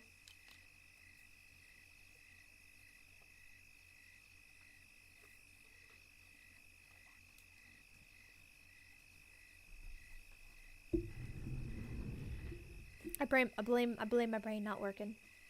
Okay. Let's start over. Chapter 184. Judge elbows Corey as hard as he can, feeling Inaros' elbow dig into the somewhat jelly-like substance of the arms folded across Rhinitis' chest. "Stop staring," he hisses. Corey doesn't answer him. She just points to the thing above Empress's head. Now, Judge isn't sure what this thing is exactly, but he knows that this is Garuda, that it's the Empress, and it's probably dangerous. Also, whenever he gets close enough to her, he hears eerie whispers in his head that aren't the man in the wall, but something else that makes his lungs want to shrivel up inside his chest and his heart beat quicker. It's deeply unnerving, but also somehow very appropriate. Whatever it is has sharp spikes of bone driven through it, and it's beating away. It isn't shaped like a heart that he can tell, at a manic pace and dripping blood and gore over Garuda like a personal rain cloud. The elegant ribbon that hangs off of the ring on the back of Garuda's head was already red, but there are flecks of dark, almost black, that spread and blot as it soaks in more gore. "Garuda gore," Corey says, trailing after the Empress like a puppy. Punk's doing much the same, both of them occasionally bumping into each other and whispering, fake whispering. They think they're whispering, probably, but they aren't. Garuda gore, over and over. "I think she's going to go Garuda main. Alpha says that she's already maxed Garuda, and now she's working on the Forma part. She's put a focus lens on her and everything," Sheik confides in him as soon as they follow after the 310. Alpha is somewhere. They lost him the second they landed, which is to be expected for any type of stealth mission. He's not in Ivara this time. He's trying out a Volt, which is really strange to see and makes Judge's mind go funny when he thinks about it. Alpha as a Volt. It's unreal. "Do you think they'll get over it?" Sheik slowly turns so that her Equinox is facing him. She throws a kunai over her shoulder, hitting a Grineer Scorpion straight in the eye. Judge fires a shot into the Scorpion's chest to finish it off. "Have you gotten over the Empress?" Right, dumb question. "Do you think they'll get less stupid over it?" Persephone, probably. Punk, when the stars align. Judge kind of wants to examine whatever it is above Garuda more closely. It could be a very large heart surrounded by viscera, like a chest cavity that was ripped open and the contents haphazardly thrown up above Garuda's head. The organs and veins and what have you still attached and somehow holding shape without flopping about like something. Or it could be spurts of blood obscuring the shape of the thing. But then there's the bone spikes. And also the fact that he's pretty sure that whatever it is keeps growing. And the sound of it is no longer something he hears, but something he thinks he feels in his own chest. A second heartbeat to his own that drives his adrenaline up and up and up. "Well, it's hot." The heart? Wait, no, wrong people. "Well, it's hot." "The heart?" "No, the rest of it. Garuda. Empress is Garuda. Look at her. Don't look at me. Look at her. Look at her. That's hot stuff right there." At Judge's silence, Sheik just sighs. "I don't know why it bothers sometimes." Frankly, Judge doesn't know why either. But this is Sheik, so she's just going to keep going, and that's part of the reason why everyone loves her for it. Fears and loves. The two go hand in hand in this day and age, really. Ahead of them, Corey and Judge collide again, this time reaching across each other to pat each other's chests and hold on to each other as they continue to watch the Empress.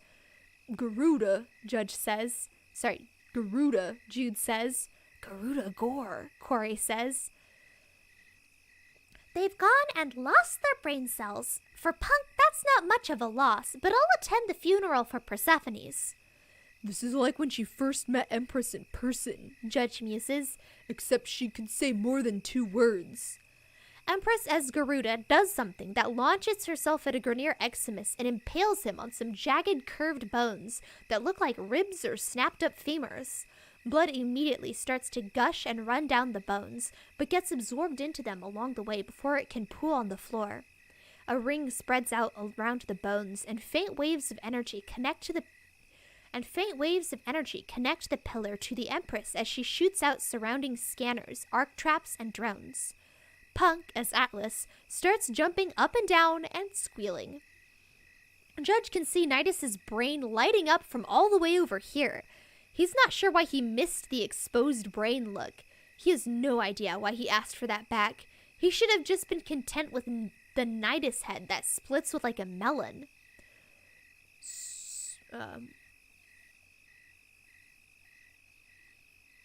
So, Garuda Man? I can't imagine her as anything other than a Saren, though. I mean, sure, sometimes she does things as an Excalibur or a Necros, but that's only sometimes. She's the Saren everyone talks about. No one even talks about the first Saren. They just talk about the Empress Saren. What's the world gonna be like if there's no more Empress Saren? It's going to look like... Wait. It's gonna look pretty insane, she points, and they watch as Garuda launches forward, long, sharp, wicked talons first, as the strange, whispery window opens up in front of her. Punk swoons into Korei's arms, and she catches him, and then unceremoniously drops him onto the floor, stepping over him so she could run after Empress. Korey hasn't built any stacks during this mission at all, because she's too busy trailing after Empress like a puppy. Not that there's anything for her to build stacks from. The entire facility is going to be full of dead Grineer with holes through their chests by the time they're done.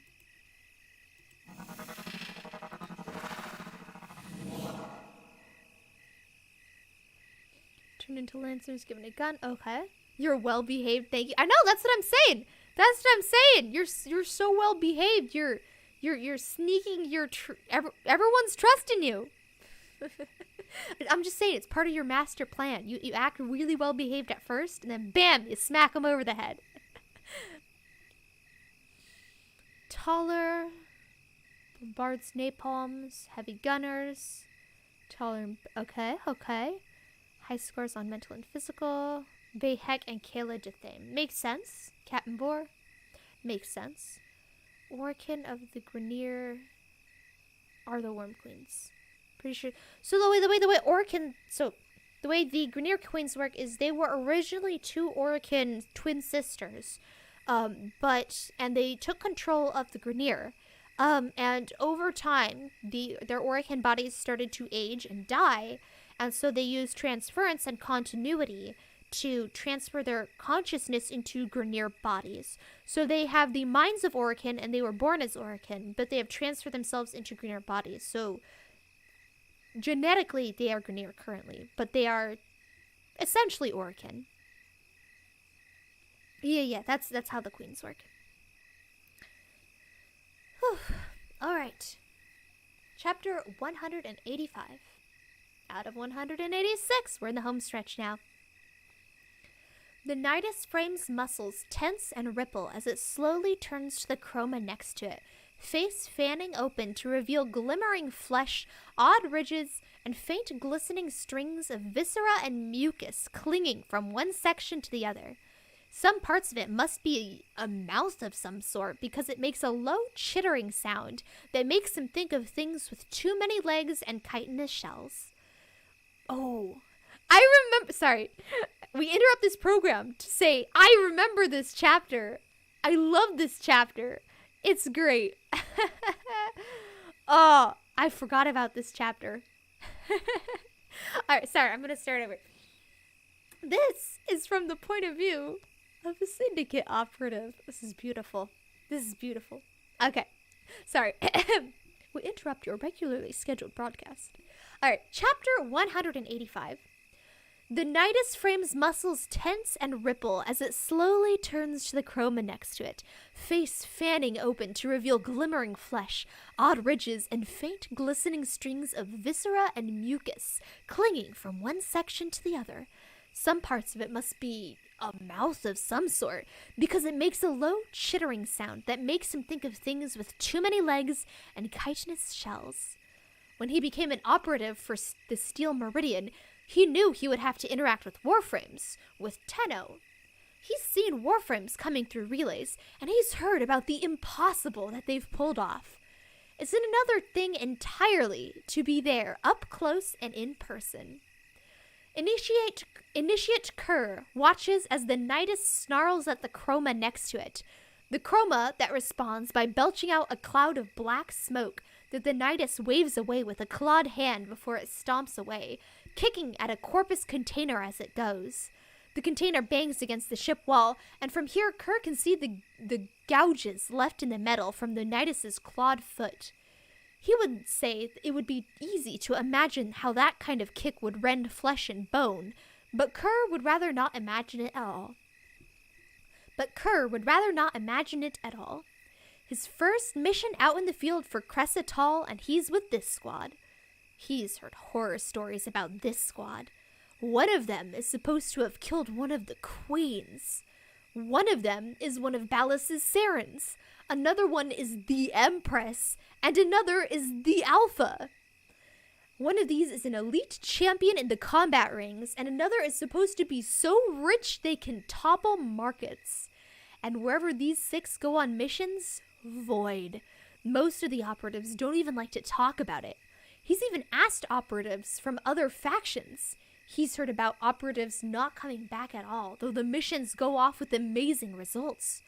So far, Kerr only knows that the Tenno called Punk is the Chroma, the one that's got a name in the betting circuits. And Kerr only knows that because Punk is loud and likes to talk with his fans and is always talking over general comms, even when he probably shouldn't be. He can only guess at the others, though he thinks that the Equinox might be the one who's been giving Baruch and Tyr anxiety. He thinks he's seen her around Maruz a few times. The Inaros seems friendly enough. That one is the only one who's had an open channel with Kerr and brave Una. Kerr swallows, heart pounding in his chest as he follows after the Warframes. It's probably Una. Una mutters something that he doesn't quite catch under her breath as she reloads her Merlock. There's a Saren in front, and he's not sure if that Saren is the Saren or the Empress, but their Syandana flutters behind them with specks of blood as they direct the other Tenno. Stay close to the Alpha, the Inaros says, voice coming in low and whispery through the comms. It must be some kind of synthesizer. And which one is that? Una asks.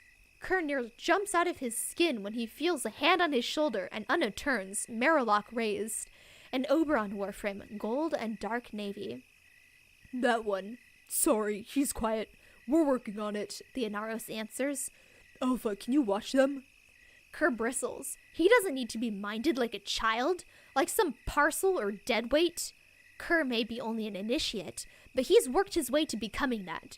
Cressatal wouldn't have put him on the active duty roster if he couldn't do anything, if he couldn't pull his own weight.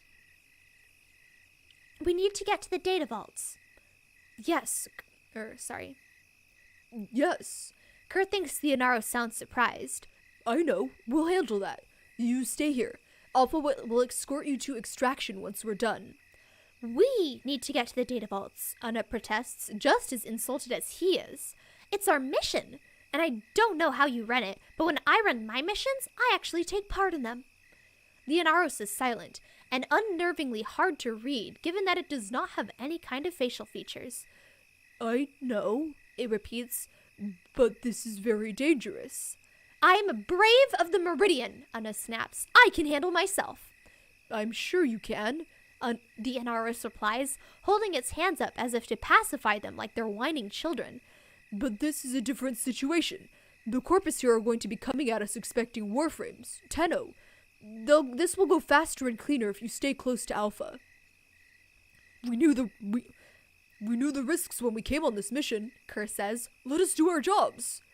The hand on Kerr's shoulder squeezes, and Kerr's mind flashes to the gauges on the metal container, but it releases and gives him a somewhat gentle push forward.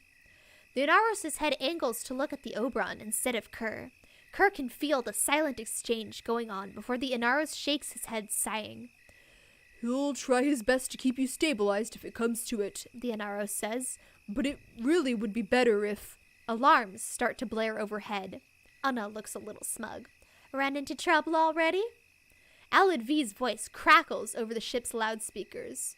Zanuka, the Inaro says, raising a hand to his head. Void. Kerr's eyes widen as he looks at Anna, who blanches even with the flickering alarm lights. A Zanuka hunter. Those things are designed to destroy Warframes. We'll stay here, Anna says quietly. No, you're coming with us, the Inaros says, nodding. Excuse me. Then the Inaros picks Anna up, and Kerr lets out a quiet yelp when he gets tossed over the Oberon's shoulder. Warframes are faster, the Inaros says, and we know where everyone else is.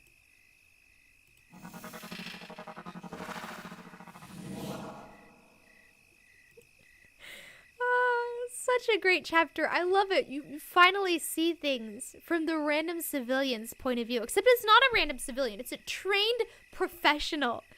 The trained professionals have got nothing on Warframes to commit genocide for breakfast. Like, just the powered separation. You know, they're on such a different level from literally everyone else. It's hilarious. I love it. Just the fear factor that these Warframes induce in people who are on their own side. I love it. I love it. Catching up with chat. Syndicates that the Tenno's part. Hey, talking about syndicates. We got a syndicate chapter. Red Veil. Purify the origin system through violence. Yep. Birthright. Yeah, and a lot of the syndicate lore gets covered during the each of the syndicates has a mission, except for they all have a story mission except for what is it? Arbiters of Hexus, which have arbitrations. But I'm pretty sure all the others have some sort of storyline mission where you follow the syndicates and get to know a little bit more about them. So, most of them unlock after you complete the War Within. But yeah.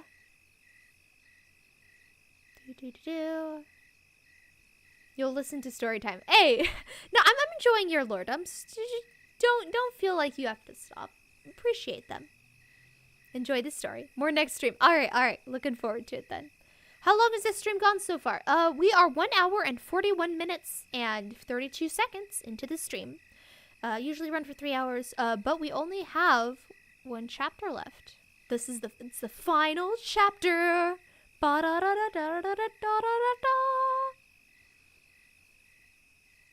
Train Tenno not to be weapons, but be people? Nah, I wouldn't say that. They do want to train them to be warriors. The way of the sword. They want them to be like noble warriors instead of random killing machines. I don't think they want them to be people instead of killing machines. But that's just the impression I've gotten from them. Alright, the final chapter. Only 2 hours in. Chapter 186. It's just the 5 of us today, she says, rising from her crouch and slowly surveying the area. Punk's doing some kuva floods. He burned through his supply. By himself, Empress asks, giving her kavat an affectionate scratch under the chin that the kavat completely ignores in favor of staring straight through the... Wait, what?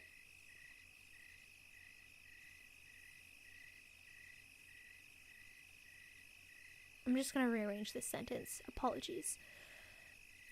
By himself, the Empress asks, giving her kavat an affectionate scratch under the chin that the kavat completely ignores, in favor of staring straight at the soul of whoever is stupid enough to make eye contact with it, and deeming it severely lacking.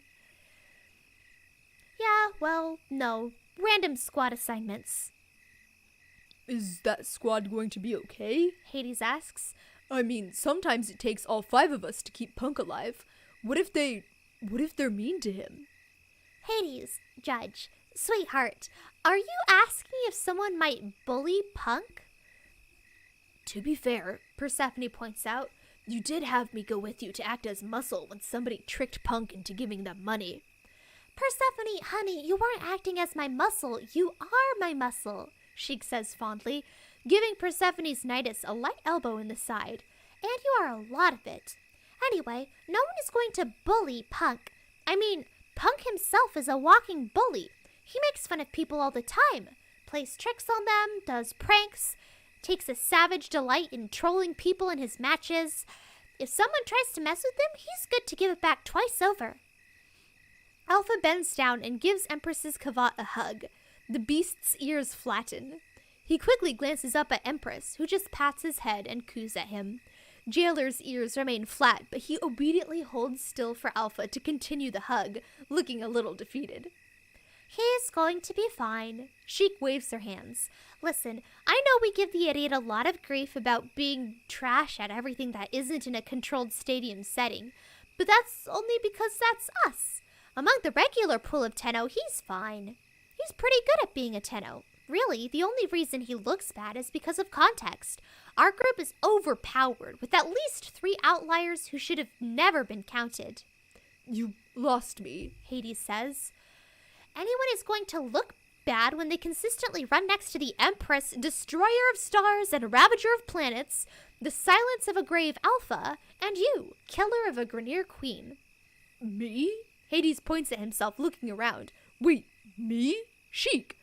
Considering that everyone knows that if you're the Persephone, wrath on legs over...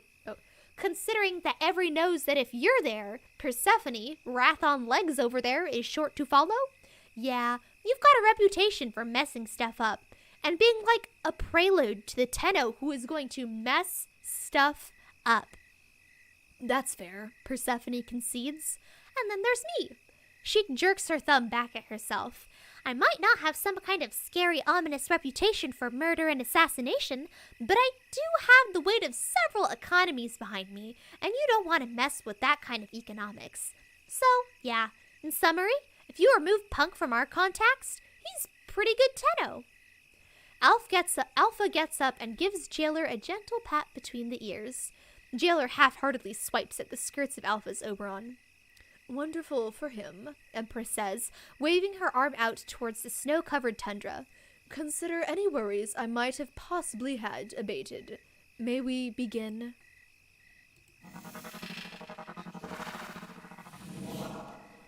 Do I want to know what's going on here? Empress asks, coming over the rise and seeing Sheik and Alpha pushing Hades into a strange, contorted position.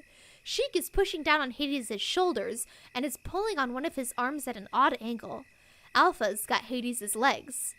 Probably not, Sheik answers. No, Alpha clarifies. They're helping me learn how not to fall down all the time, Hades says, teaching me to balance and how to find my core. I wasn't aware that this was something that needed to be taught, Empress says. At least, not in such a hands-on, involved matter. We tried using our words, Sheik explains. It didn't go well. Then we tried showing him examples. Still didn't go well. He fell down, Alpha elaborates. And he kept on falling. And this, Empress gestures to the 3 of them, is going to help him. We're trying to figure out exactly where does he start to lose any semblance of being able to stand like a person. Sheik slowly starts moving. Had to take a breath in the middle of that. Sheik slowly starts moving Hades' arm, and Alpha's hands tighten on Judge's calves. See? He's fine until we get him like this, and then he starts going all over the place, like an osprey with one wing. What a colorful description. Has anyone told you that you have a wonderful way with words? They ought to. Thank you. Any advice? Hades asks. Well, if they've tried explaining it to you, and they've tried showing you, and now you are on a hands-on experimental stage, I highly doubt anything I can say or do would help. Empress makes her way to where the 3 Tenno have left their warframes. Persephone wasn't able to help? More like she wouldn't help. Sheik shrugs. She laughed, and she said she'd make sure we were unbothered, but she didn't want to stick around to see it happen. I think she also has us on mute right now. That would explain why it's so quiet here, Empress muses. She steps out of her saren in a wave of shimmering and smoky black, running her hands through her long hair as she finds a place to sit down and watch. She clicks her tongue, and Alpha's Kubro comes over from where she was doing circles around the trio of Tenno to lie down over Empress's legs. I'm waiting for sundown, and I haven't anything better to do. I'll stay here for now. Please, feel free to offer some commentary, Sheik says, because frankly, I don't know what the heck we're doing. That's not encouraging. Hades, you are a mess of a person whose every attempt at balance has made you look like Persephone in Arkwing. There's nothing encouraging to be said other than thank the void you haven't somehow tipped yourself over into a vat of acid when you're outside of your Warframe.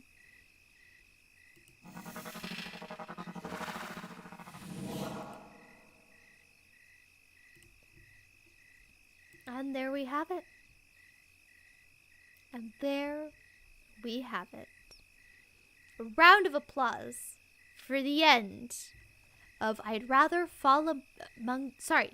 for the end of Seas Who Could Sing So Deep and Strong, the final book of I'd Rather Fall Among the Stars, written by heartslogos, narrated by me, Nebulux, and posted over on Archive of Our Own, and you can find the link in the description if you wanted to read it for yourself. Again, I did bleep out all the swears for this, so it is a censored version of the book, but other than that, I tried to stay as faithful to the original as possible. Huzzah. Huzzah. Parent want conflict to be solved with peace and trade, but they're not pacifists. Let's choose violence. The best option. Okay. Clap, clap. Yay! Even though you know it was coming, it's still kind of a surprising end. Yeah, I mean, I think it's kind of a nice end, even if it's unintentionally a nice end. It ends with Empress sitting down and petting Alpha's Kubro as Sheik and Alpha try to help Punk, and Corey's, I don't know, up in orbit laughing at them. It's, I don't know. It's not a solid ending, but it's a sweet note to end it on. The squad goals, right? They're just besties forever. That's okay. I'm never gonna say the word besties again in my life. They're the squad, you know. They were just talking about how Punk was like a normal Tenno, but he's like the weakest link of their squad. They're all like OP. It's great. Anyway.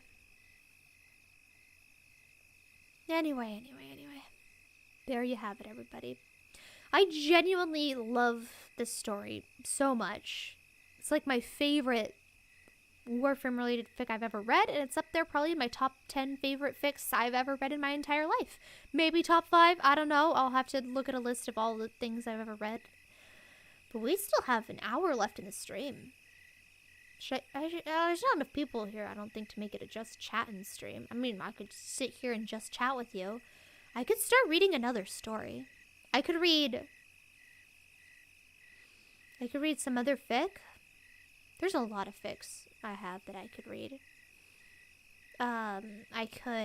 We could do a game. We could play a little bit of Warframe. We got an hour. We could play an hour's worth of Warframe. Keep in with, but then I can't really change I can change the YouTube stream title, but I don't want to. Suda wants to learn everything. Definitely. Well, not to the extent that Samaris wants to learn everything, but she does want to learn everything. They have different flavors of learning everything. Capital or lowercase e's are the best e's? What? You mean aesthetically? You mean... I'm so confused. 50-50 flip a coin uppercase? I guess? It's very subjective. Don't take it as fact. Sure, I'm just gonna click uppercase. Call it a day. Saying this E better or this E... Yeah, like, what's better? What guidelines? You never say besties again. Oh. I see. You're trying to trick me. You think you're funny there. I see. I see how it is. That's fine. What should I do?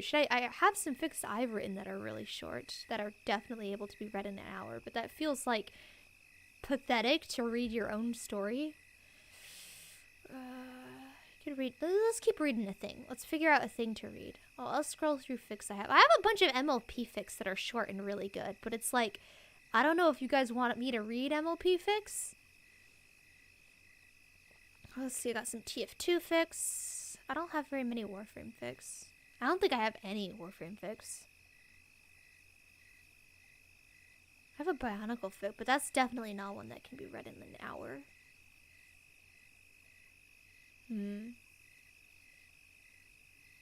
There's the Doki Doki Literature Club Warframe crossover fic I read at one point. That one's unfinished, though. I don't want to read an unfinished fic for you guys. That one was actually really funny.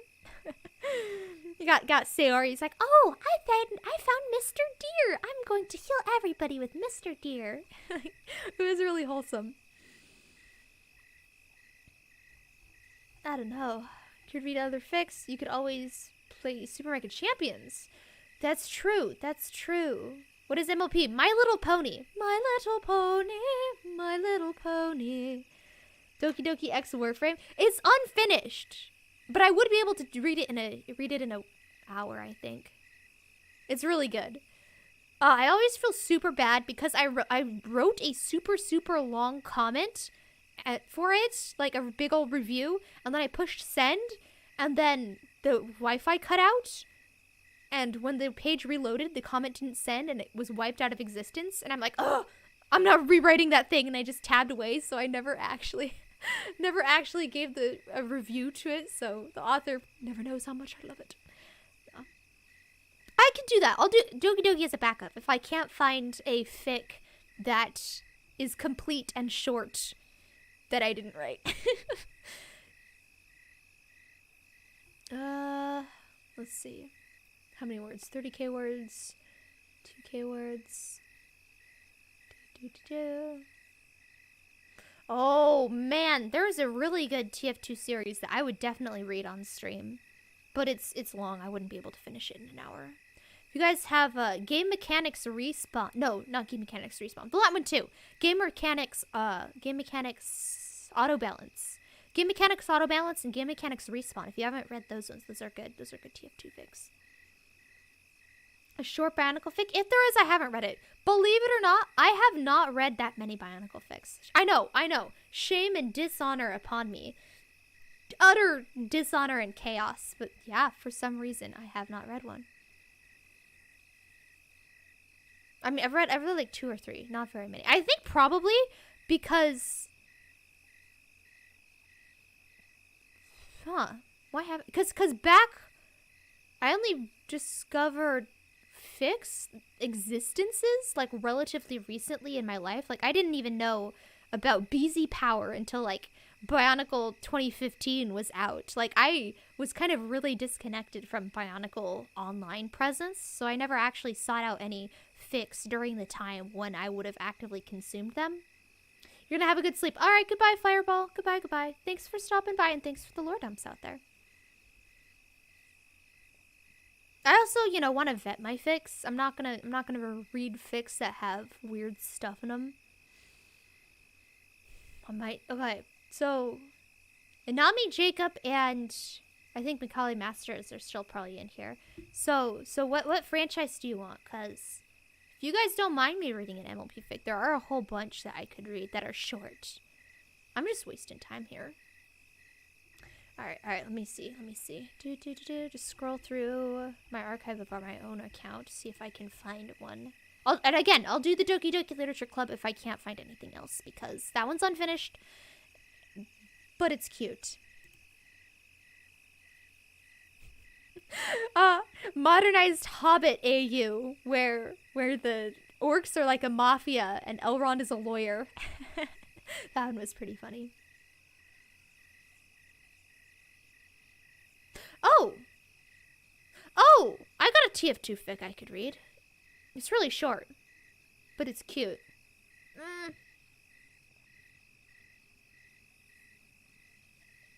Maybe. I'll think about it. It's way too short. It's like a 5-minute fic. Okay,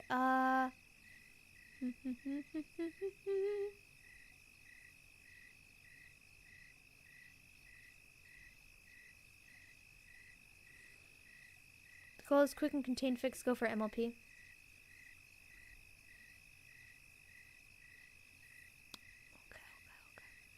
I'm just scrolling through stuff. Because I've read a lot of MLP fics in my day. Like, a lot. More fics than probably any other franchise.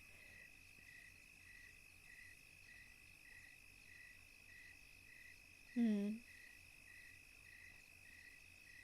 a Miss Pauling fic. I don't remember that much about it, but I remember it being funny.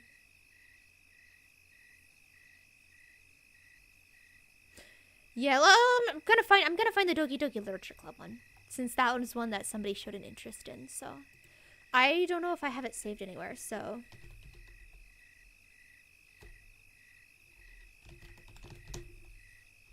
how do I sort by tags?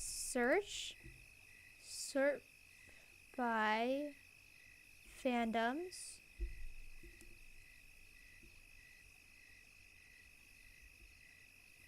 Works, bookmarks, tags. Tags? Search tags. Warframe.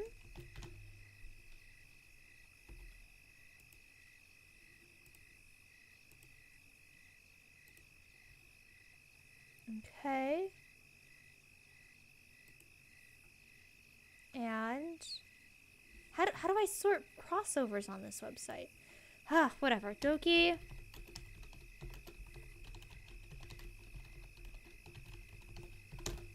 Has a bit of a slow ramp up. There we go. Doki Doki Operator Club. I found it. There's more than 3 fics out there. You'd be shook.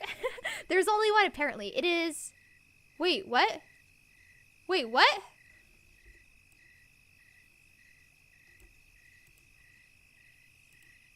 Chapters 35? What? Okay. Okay, so... The author has... Last updated February 8th, 2022? I thought it was abandoned. Dude, I read like 5 chapters of this thing, and then it was like abandoned for like 3 years. It was first started in 2018. For like 3 years, they didn't write anything. Dude, there's... Oh, it's like Christmas. It's like Christmas. Oh my... Well, this means I can't read it now because there's 184k words to this thing. They kept writing it. Holy cow. Subscribe. You're now full. Yes, I need to read this at some point. Okay, well, guess looks like I'm not reading it. Let's go to MLP. My goodness, it was a good fic for the first 5 or so chapters, and then yeah, it was not updated for like 2 years, and now all of a sudden it's got 35 chapters. My goodness, I can't believe this. Oh.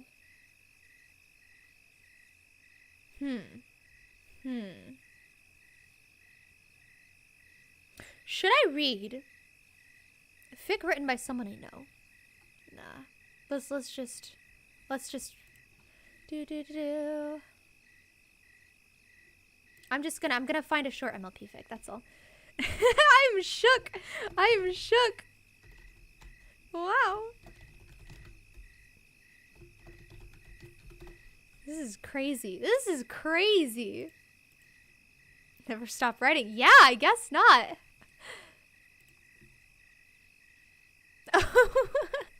I forgot that there is a Clem MLP crossover fic. Okay, that one's a long fic. 40k words, 100k words, 3k words.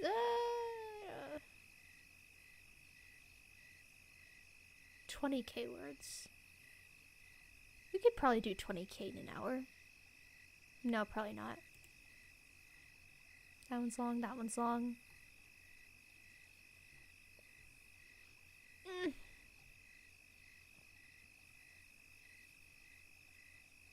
Okay, you guys want poetry? I can get you poetry. Nah. I'm so on the fence about what thing to read. My goodness.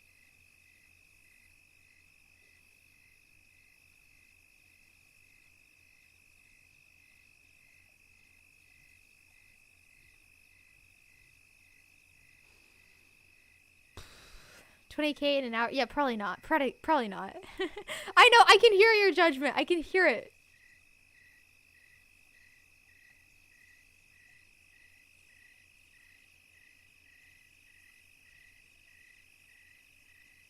Okay, I'm gonna read this one. I don't really remember it too well. I just remember it being like, it was really,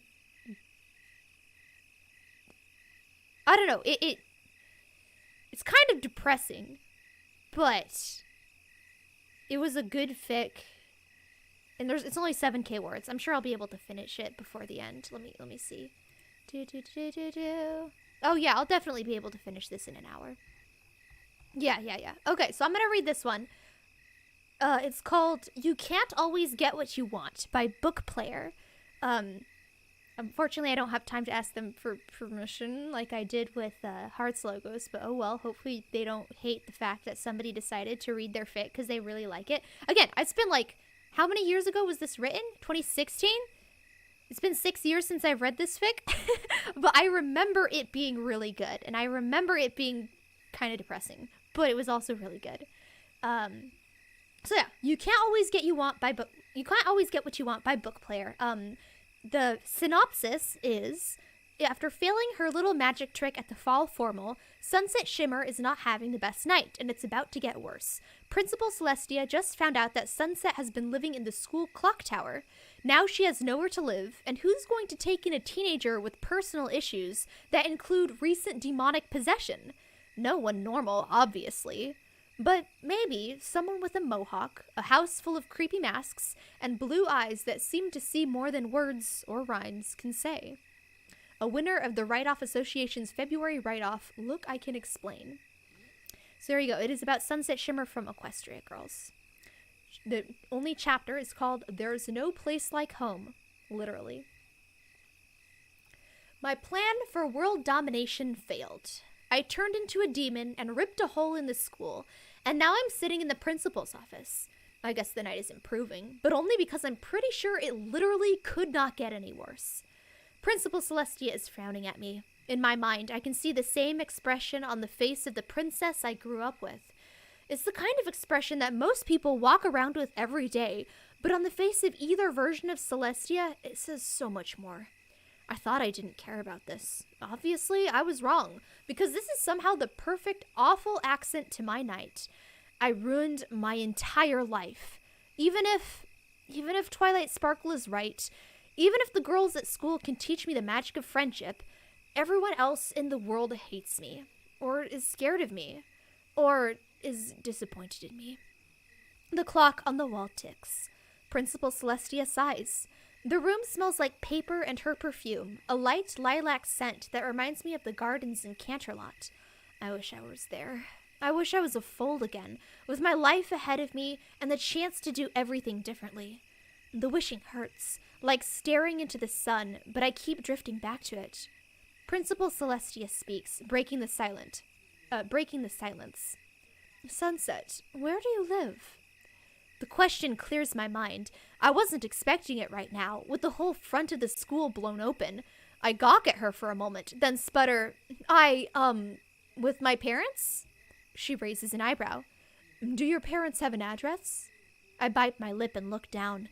Nothing good is going to come of this, but I don't have the strength to come up with a lie, and I don't want to lie to her. I want her to be Princess Celestia, and I want to try to explain everything to some pony who knows magic and ponies. Some pony who knows me. But this Celestia isn't that pony. It's a weird situation. I got that impression, she says with a nod. I also got the impression that someone has been staying in the school clock tower. She gestures to the corner behind me, next to the door. Looking over my shoulder, I see a black trash bag sitting there. I cringe as I guess what's inside. Could it be everything I own in the world? It was a hunch, she says calmly.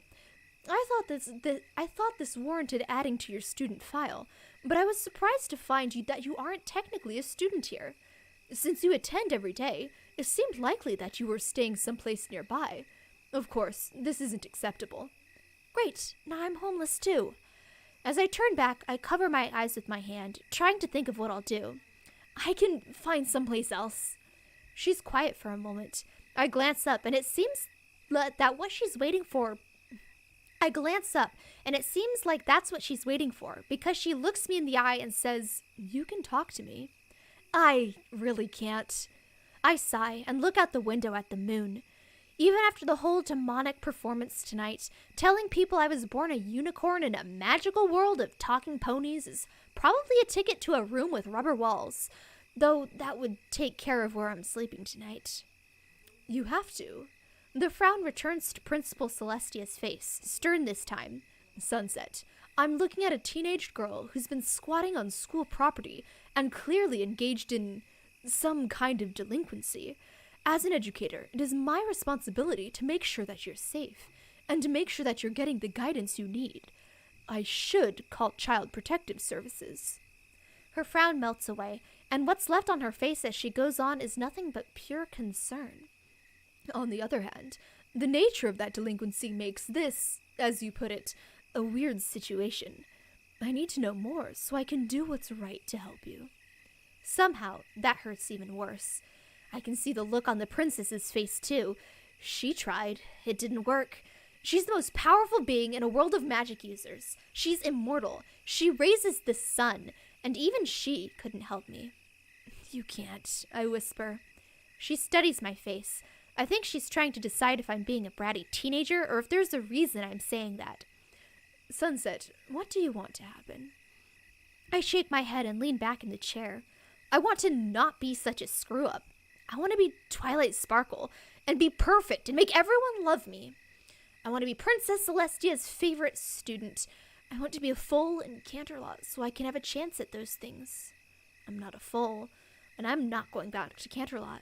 So what do I want here? I just want someplace to stay. Someplace where no one hates me or thinks I'm a freak. I doubt there's anyone who qualifies after this.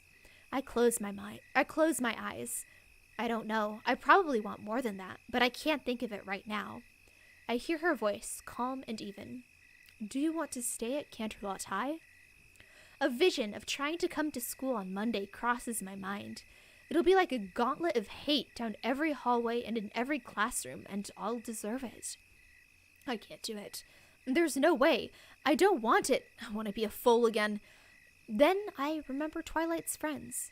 She said that they can teach me that magic, and I want to learn it.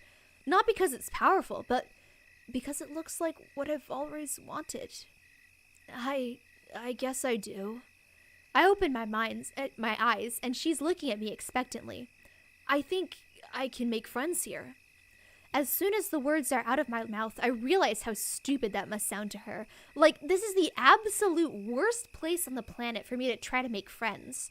On 2 different planets, in fact. But that's kind of why I want it.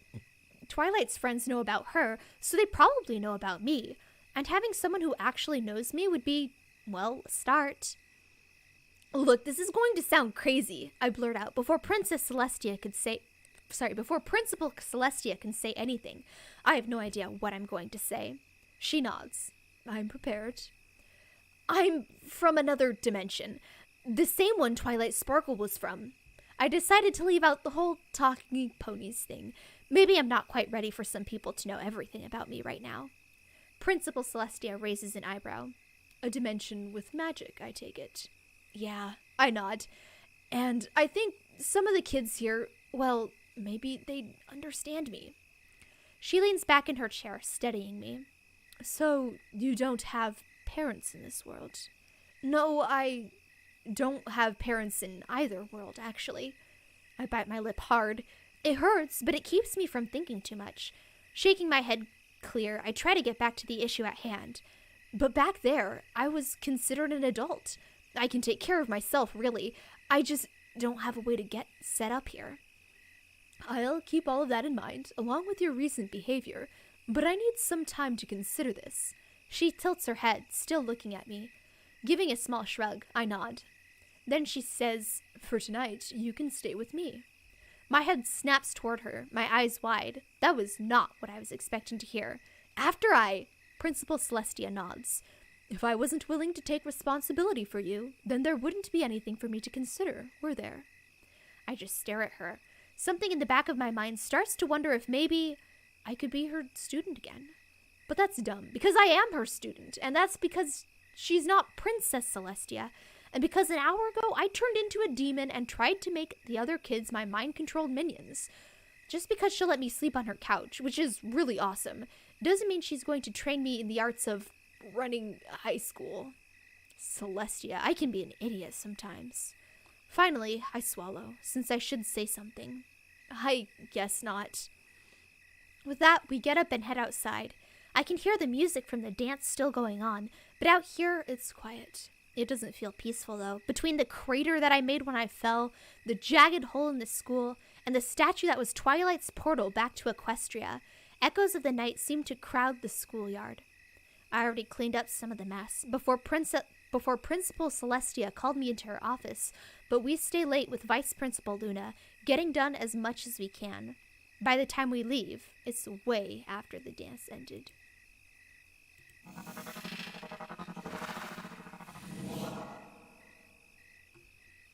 The next morning, I wake up in a soft bed under a fluffy white cotton comforter. Through the door, Princess Celestia's voice is calling, "Sunset Shimmer, it's time to get up." As I drift out of sleep, I'm in Canterlot again, probably late for a class. I can smell the lilacs in the garden outside the window of my room. But then it comes to me that my weird dream wasn't the dream, and I open my eyes to see the guest room in Principal Celestia's house, with its pale blue carpet and shiny white modern furniture. "I'm sorry, Principal Celestia." She didn't mistake. That was me making a mistake. "I'm sorry, Principal Celestia. I'll be out in a minute," I call back, tossing the blanket off and digging in the trash bag for my leggings. I throw some clothes on and head out to the hall.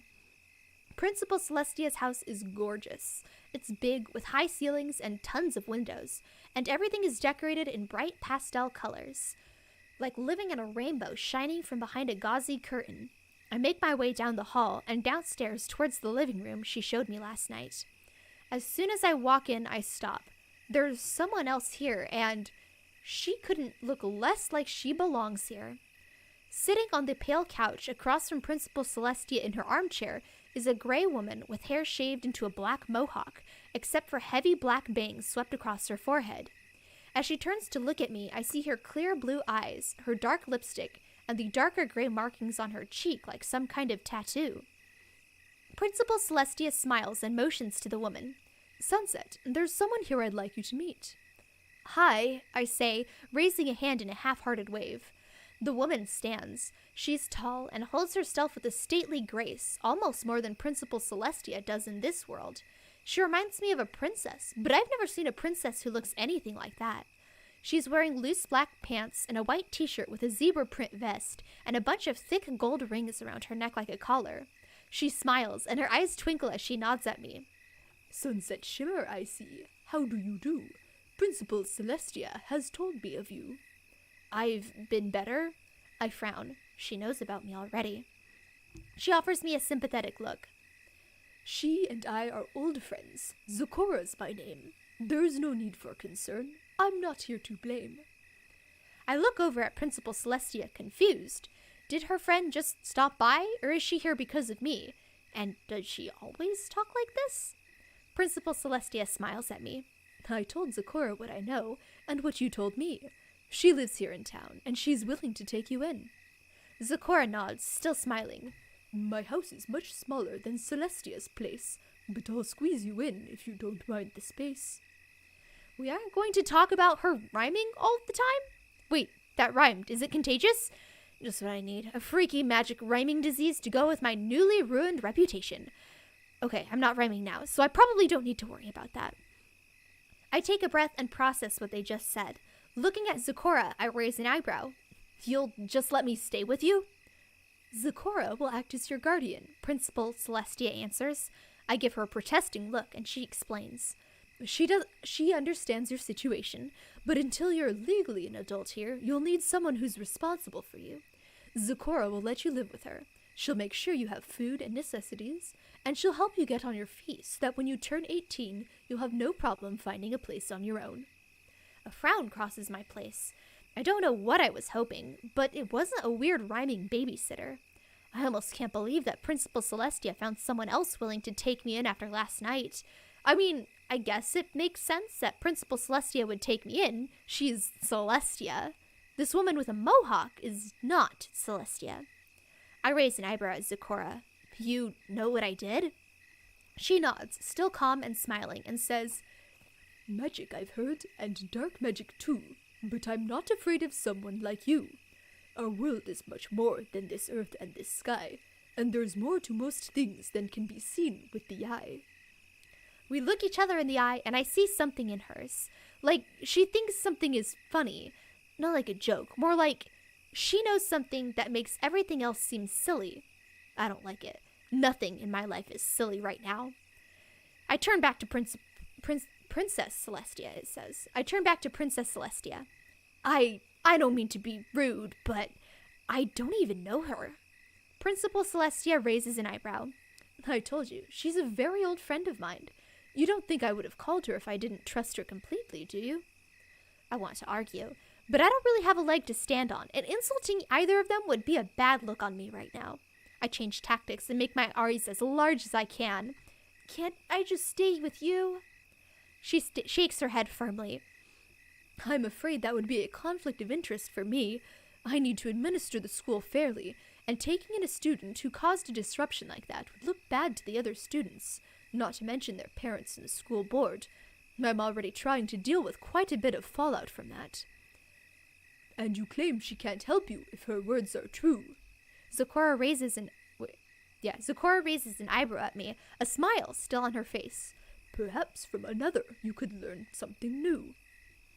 I rub a hand over my face. I seriously doubt this crazy woman has anything to teach me, and the rhyming is going to drive me nuts. But I'm not sure there's anything I can do. I mean, who else in town is even going to give me a room?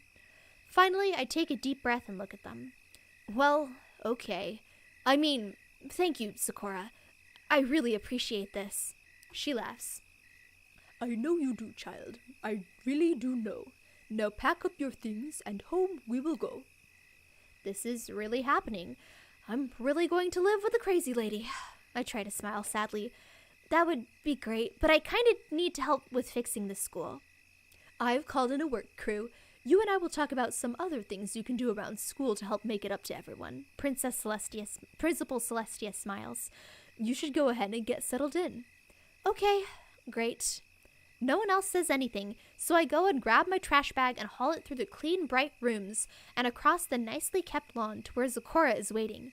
I toss it in her beat-up old car and get in next to her and leave Principal Celestia's house with the weirdest being, human or pony, that I've ever met.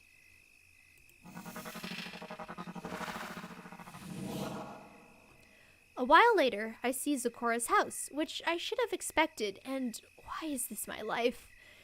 It's on the edge of town, a tiny old building. It's not a shack, it's kept up, in its way. The first thing you see is the tree, a giant tree that looks older than the town. Its branches spread low and hung with bottles and wind chimes. They clink and tinkle as we pass it, walking to the porch hidden behind it. Other than the tree, the yard is full of big bushes of lavender and rosemary and patches of other herbs. Up 3 steps from the yard is a big porch, and that's full of plants too, in dozens of different kinds of flower pots and a few things that aren't even supposed to be flower pots. Then we walk inside, and it gets even better. We're in a tiny room with a narrow staircase on one side and a fireplace on the other, and the air is thick with the scent of incense and wood smoke. The floor is wood and covered with some kind of woven grass rug. There's an old couch with a black and green throw on the back, and a few creaky old wicker chairs with satiny green and black cushions. That's the normal stuff. On every single wall, there are 2 or 3 creepy tribal masks. Where there are masks, there are shelves with books stacked between weird idols and statues, and bottles of every size and color. And from what I can glimpse of the other rooms, the whole bottles and things that stare at you decorating theme is carried through the rest of the house. I can't wait to see my room. This is an interesting place, I say, raising my eyebrows at a mask that's half the size of my body, has a black furrowed brow and an angry mouth. Zecora chuckles. I see you're shocked. No need for backpedaling. I'm well aware it can seem unsettling. I collect things on travels and my visits home, as I gather wisdom from places I roam. She lays a gray hand on the mask I'm examining. While things may seem scary in places I peek, nothing here is dark. just sometimes unique. Yeah, I nod. Unique is a good word for it. Follow me to your room. It's right down this hall.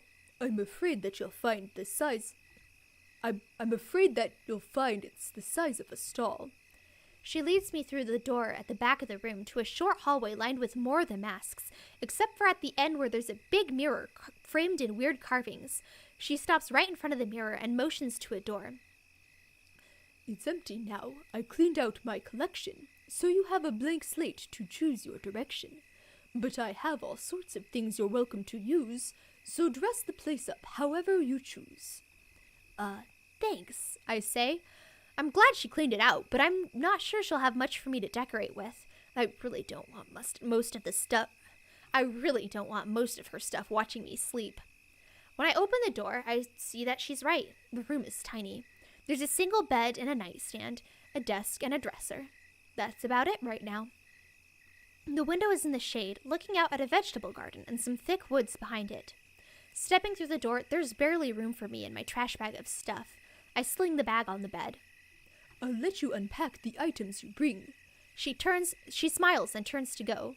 Just give me a yell if you need anything.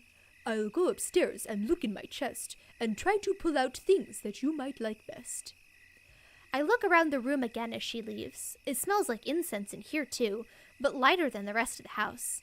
Something crisp like sage. I start pulling things out of my bag, putting the clothes in the drawers, hanging dresses in the closet that's crammed in one corner.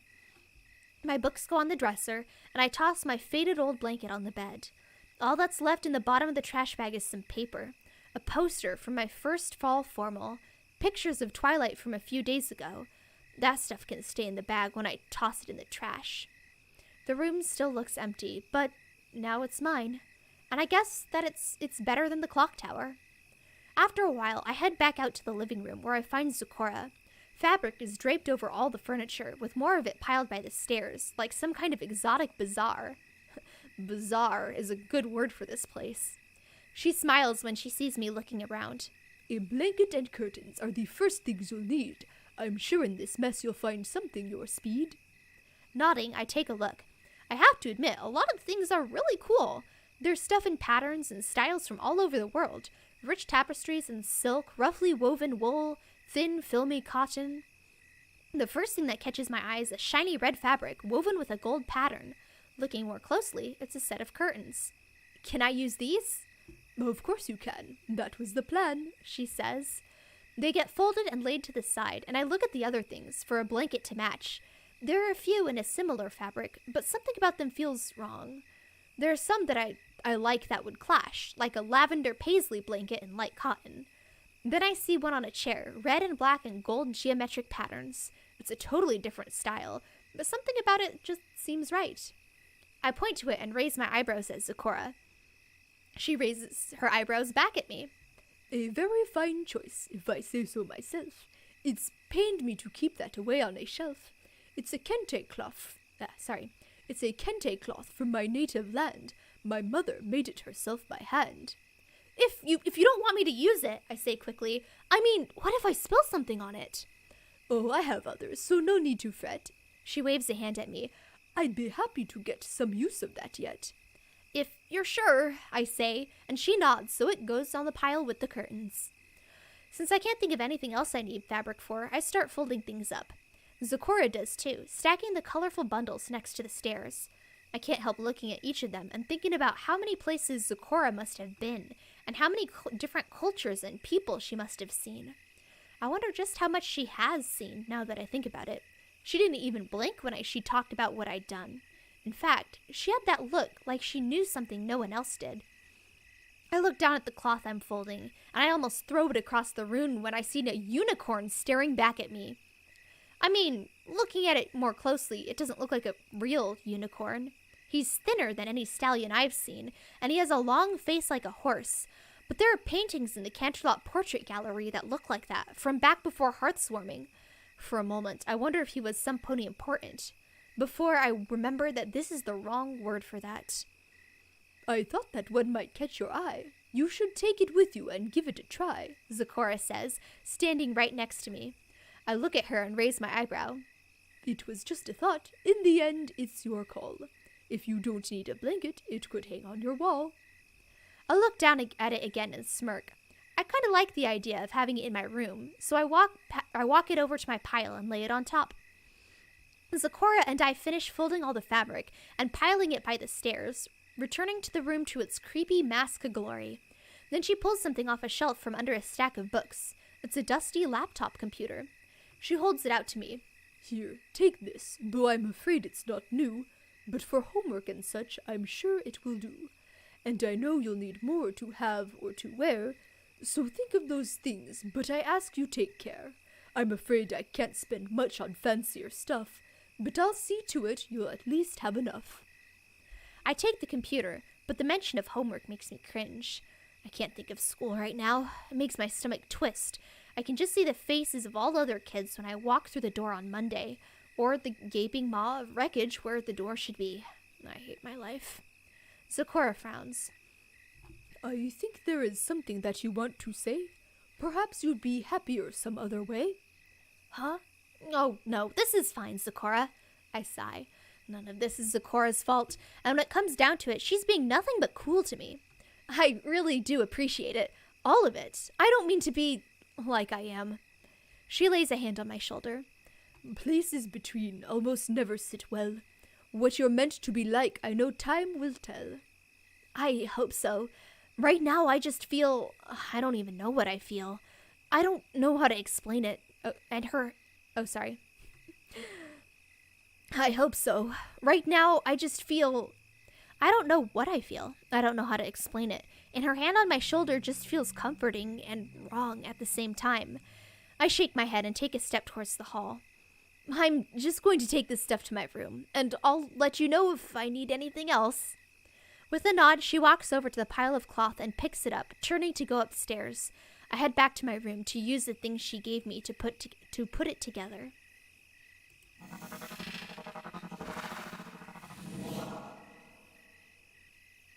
The next morning, I drift out of sleep in a fog of confusion. Everything seems strange. My blanket doesn't feel right, and my room doesn't smell right. When I open my eyes to see fiery red draped over the window and a strange unicorn looking down at me from the wall next to my bed. It takes me a moment to remember where I am, and when I do, I give a sigh. I'm in this weird house with weird Zecora, and it's Sunday, which means tomorrow I get to wander through the broken pieces of my life. Getting out of bed isn't sounding really appealing at this point. I look at the unicorn on the tapestry hanging on my wall. I wonder if he has a name. If he does, he's not going to tell me. I decide he was Candleflame. I know I read about some unicorn without name in a history book once. I don't remember what his cutie mark was, so I decide it was a candle, because I'm really creative like that. I make him a magical scholar in the court of King Diamond, and he was an ancestor of mine. He was a really powerful unicorn, and every pony loved him, until he did something dumb and got himself banished to the human world. Everyone here hated him, and he never did anything else. The end. I bury my face in my pillow. There's a knock at my door. I don't mean to wake you. I'm sorry to knock. But I remembered that you don't have a clock. It's 10:30 if you wanted to wake, but don't feel you need to get up for my sake. Thanks, Zecora, I call back. I guess this is as good a time as any to get up.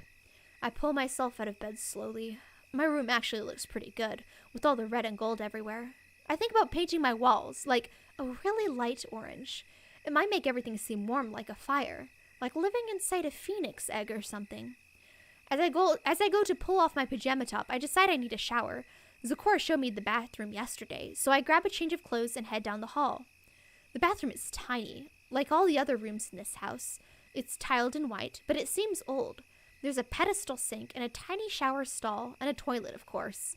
There's also a shelf with folded towels and a ton of bottles. Most of them have handwritten labels. I find one marked shampoo, then undress and turn on the shower. The pipes creak in protest and sputter a few times before they finally get the message and water shoots out. I adjust the temperature a little and step into a hard, steady stream of warm water. For a minute, it feels like heaven. I feel clean and new, washing away everything that happened with a bar of soap from the soap dish. But that doesn't last long. It's an illusion. Maybe I can pretend in the cloudy steam of the bathroom, But in the real world, everything is solid, and I solidly messed up. Images flashed through my mind. Walking up to the school tomorrow and seeing everything I did. The hallways hushing as I walk by.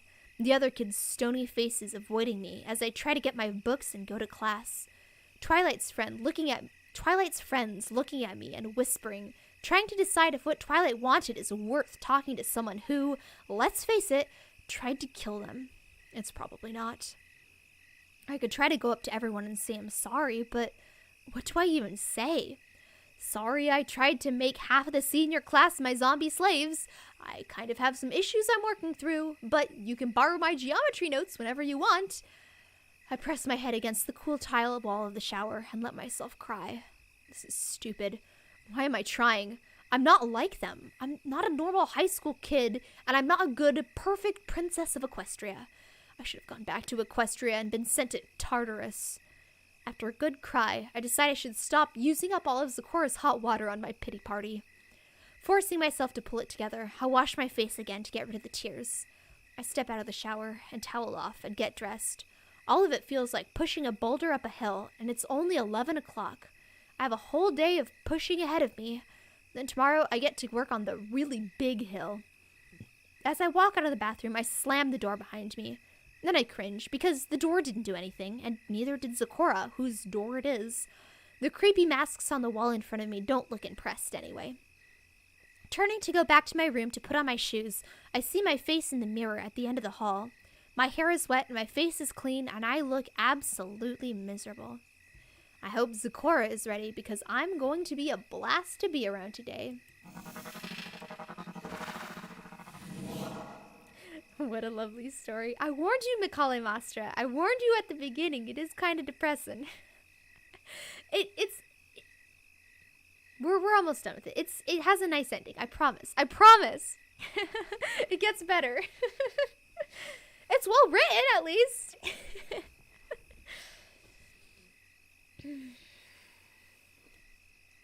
I end up spending most of the day on my computer. I keep trying to stop, but I can't help stalking people from Canterlot High. Everyone is talking about it. There are some posts about how much fun the dance was, but mixed in with those are plenty about me. Can you believe Sunset? I knew she was a jerk, but I didn't think she had jerk magic. OMG, Sunset in my chemistry class. Sunset is in my chemistry class. She can't be coming back to school, right?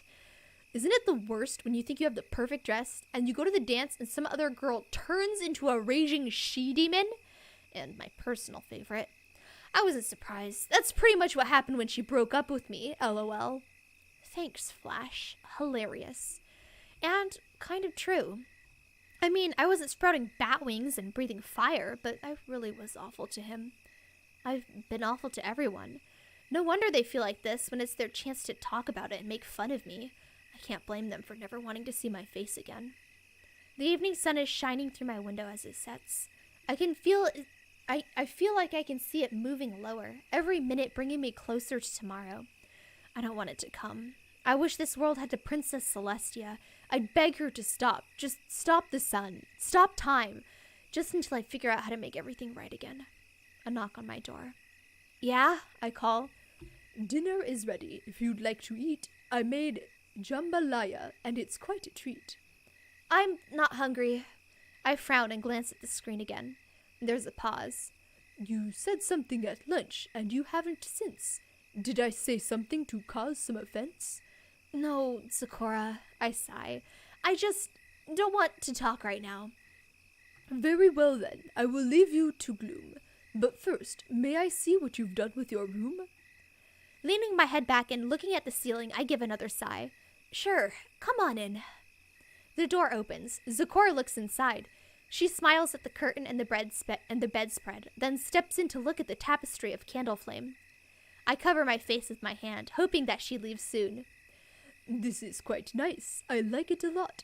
I think orange paint would cheer up this spot. That's what I was thinking earlier, but I don't want to tell her that. And then she might think I want to talk about painting, which I might if my whole life wasn't over.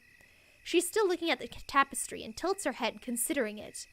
I hope this was something you wanted to take. You didn't hang it here just for my sake. No, I'd like it, I say. Why is she standing there? Why isn't she leaving? With a nod, Zecora turns and grins at me. Even when far and wide we may roam, we all need a few things to remind us of home. I just sit there for a moment because my mind is totally unable to believe she said what I thought she said. I replay it a few times to be sure. Then I look at her and she's smiling at me with that laugh in her eye. My mouth works without speaking before I finally remember how to make sounds. What makes you say that? Zora reaches out and runs a hand along the border of the tapestry. I've heard many tales. They are just stories mostly, but through them a thread runs if you listen closely. It seems many legends of magic and dreams have running through them an equestrian theme. She looks over at me with raised eyebrows. My mouth is hanging open. I can feel myself shaking. She knows. She knows. You know I was a unicorn. My voice is barely a whisper. Oh, Celestia, what if I'm wrong? She's going to think I'm nuts. She chuckles. I didn't know, but I made a guess. I supposed it was that or a Pegasus. I give a laugh, but not a real one. Honestly, I'm not sure whether to laugh or cry. You know about Equestria? She walks over to me, laying an arm on my shoulder. Not as you do, I promise you that. All I know is legend, not fact. But stories I've heard, and some may be true. It's one of the reasons I want to help you. I furrow my brow. What do you mean? You close yourself off to better defend, but that is no way to let yourself mend. You are in pain, that's clear to me, but it comes from places you won't let others see. I am your friend, and I've been called wise. With me, there's no reason to hide behind lies. In that darkness lines blur between wrong and right. I can give you the chance to step into the light. She gives me a squeeze. She knows. Someone knows I'm a pony, and she doesn't think I'm crazy, and I could just talk to her. She wants to help me, and she knows what I did, and I could explain why. I could tell her about my parents, and about Princess Celestia, and what I really want. I feel like I'm a filly again. My voice is shaking, and there are tears in the corners of my eyes as I say, Sakura, can I talk to you for a minute? Whenever you wish. I'm always near, and whatever you say, I'll be happy to hear. She sits on my bed, waiting patiently. Where do I start? What if this still sounds crazy to her? There's so much to explain. It's a whole different world. I take a deep breath and just start talking. Everything in Equestria is magic. Ponies are magic. The weather is magic. The animals and plants, even the sun and moon are raised and lowered with magic. And unicorns? We can control magic even more than other kinds of ponies. When I was a foal, I got accepted to go to a school for the most magically gifted unicorns. It was run by Princess Celestia. She's immortal. She's the pony who raises the sun every day. I glance over at Zecora. She looks amused, and I can't help giving a little smile, too.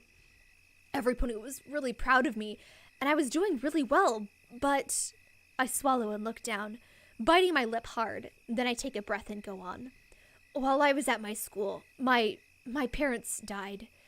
For a while, Princess Celestia was around me a lot. I think she wanted to help. I mean, who doesn't want to make sure a kid is okay when something like that happens? I look over at Zecora again, and she nods solemnly. But after a while, things went back to normal. I mean, she's a princess, she's busy, but there were other foals who got a lot of attention from her. She was always talking to the kids who were learning really advanced, powerful magic. So I thought, if I was more powerful, she'd stay with me. I can't believe how dumb that sounds. How dumb it was, really. But I just shake my head and keep talking. I started doing anything I could to learn that stuff, to make myself more powerful, even things I wasn't supposed to do. I mean, I could see that she disapproved, but I just thought if I was powerful enough, she wouldn't have a choice. She'd have to pay attention to me, and she'd understand. Zecora reaches over and pats my shoulder, but I can't take it. I stand up, pulling away from her, and turn to look out the window where the last rays of sun are disappearing over the tops of the trees out back. I don't know what's wrong with me. I don't know why I couldn't see it until I saw Twilight Sparkle's magic. She's good, and she's powerful because she's so good. Of course, Princess Celestia loves her. It seems so obvious now. Why didn't I get it? Behind me, Zecora says slowly, "There will always be people who live in the light, who never know darkness and always do right. But most of us walk a shadier path, where we must find balance between peace and wrath. We battle demons they don't know are there, but nobody ever said life would be fair." That so wasn't what I wanted to hear. Great, so I'm stuck like this. Twilight gets to be a princess, and I get... "Quiet, my child. That is not what I said," Zecora interrupts. I hear her stand, and a second later I feel her behind me. "You've been down this path and you saw where it led. Fate does play a part in who we will be, but it's choices that matter to you and to me. When you know there's a choice in the path you will take, there's power in every decision you make. You know the darkness, I hardly need mention, but you also can see the path of redemption. That path is hard. It brings you quite low, but it teaches you things that others can't know." I feel Zecora's hand on my shoulder, and this time I don't pull away. Then she chuckles. "And I must admit, though some disagree, I enjoy those like you in my own company. I care for Celestia and think her quite wise, but sometimes I end up rolling my eyes." A laugh escapes my mouth, a real one. I mean, it feels a little like blasphemy, but she's right. Both Celestias are just so not me, and not Zecora either. They're totally Twilight Sparkle, and that's cool for her. We can be different. When I turn around, Zecora is standing there smiling. I'm smiling too, even though I can feel tears in my eyes. Maybe I don't need to worry so much about what Princess Celestia thinks of me, or what the kids at school think of me. At least I know I can come back to my creepy house and find someone who gets it and cares about me. And I'll make her proud of me in the right way, the hard way. My arms reach out and wrap around Zecora, and I hug her tight, and she hugs me back. She smells like smoky incense and earth and herbs, and she feels so strong and hard and safe. And it's like nothing I ever wanted, but I know it's exactly what I need. Zecora, you're amazing, and thanks for letting me come here. She smiles down at me and strokes my hair. "I told you, it may be in the darkness I seek, but the things I bring home aren't bad. They're unique." I grin. I changed my mind. I love Zecora's creepy stuff. I love this cramped old house and the weird bottles everywhere. I love my room and the blanket Zecora's mother made, and candle flame, and I'm totally painting the walls orange. I never want to leave. But I'm going to have to, way too soon, and it makes me groan. School is still going to suck tomorrow. Zecora sighs. "Oh, it will tomorrow, I'm sorry to say. But you might as well get that out of the way." What, no ancient wisdom to make me feel better about that one? I pull away from her and smirk. "It will get better, but that's no easy feat." She raises her eyebrows and smirks back. "For now, dinner is ready, and my wisdom says eat." "I'll be right out," I say. She leaves, and as I turn to close my computer, I notice someone replied to Flash. "Hey, she didn't want to date you. Don't be a jerk about it." It's from Rainbow Dash. And there are like... Sorry. Let me read that again. "Hey, she didn't want to date you. Don't be a jerk about it." It's from Rainbow Dash, and there are 4 likes on it. I close the screen, and as I follow the smell of spicy food into the kitchen, I have to admit that maybe my life isn't over.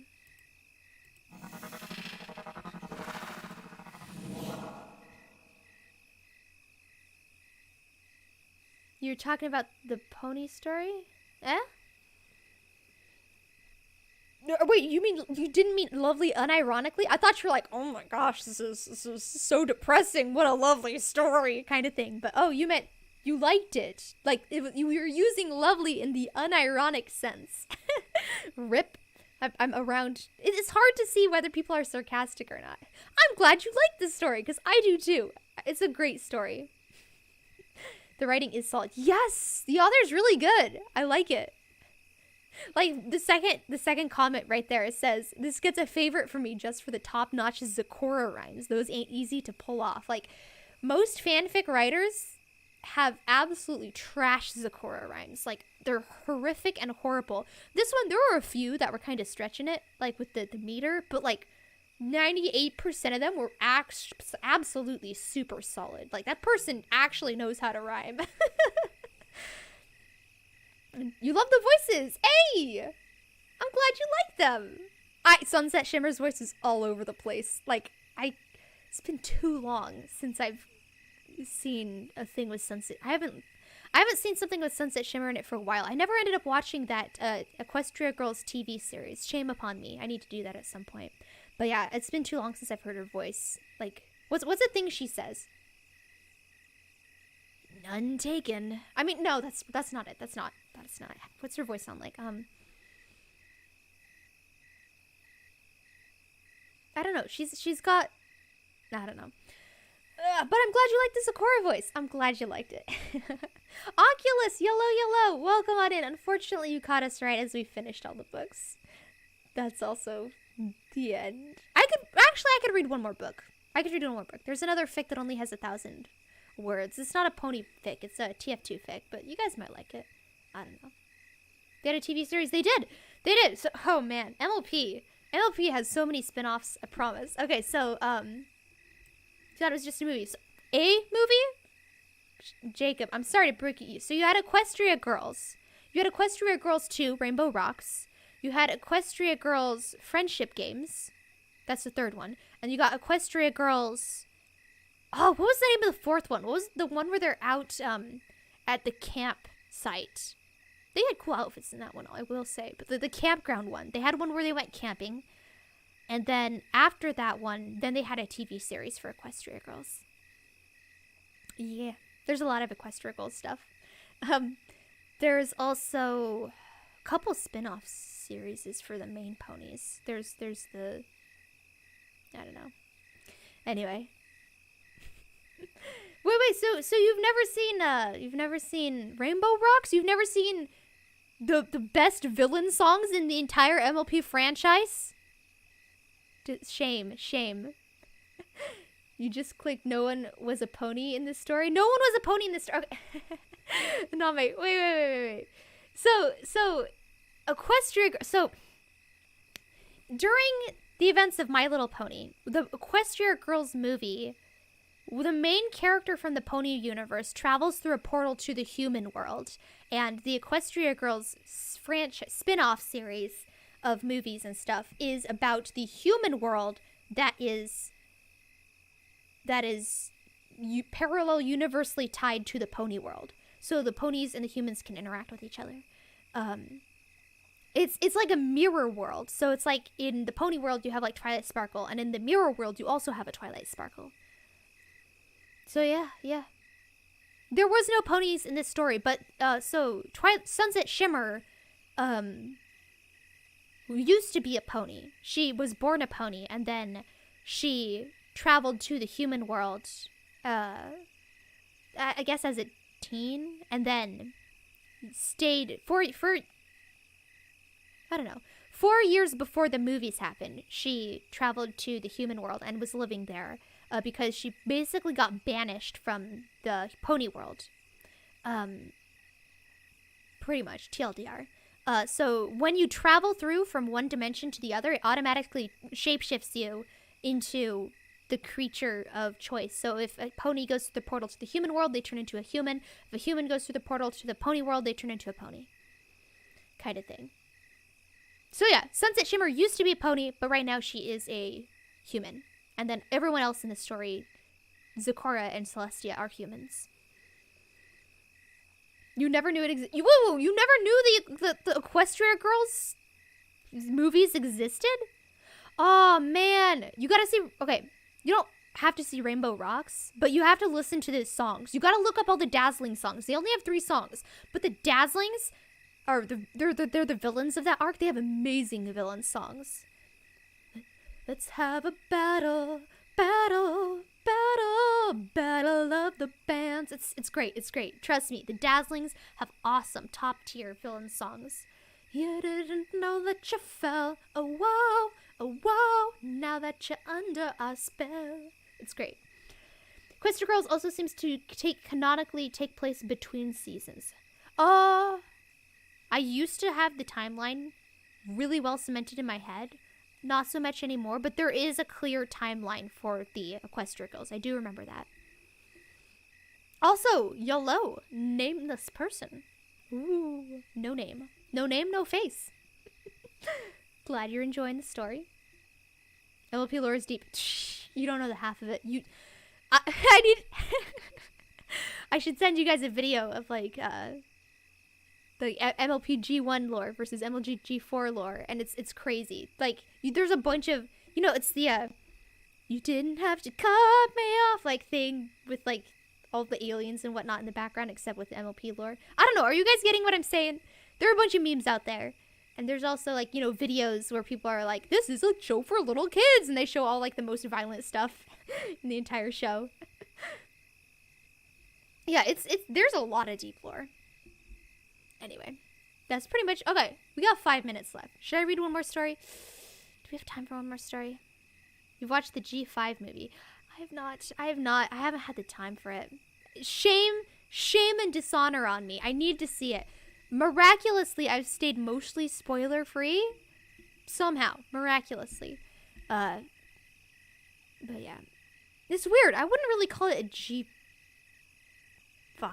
It's just like the far, far future of G4?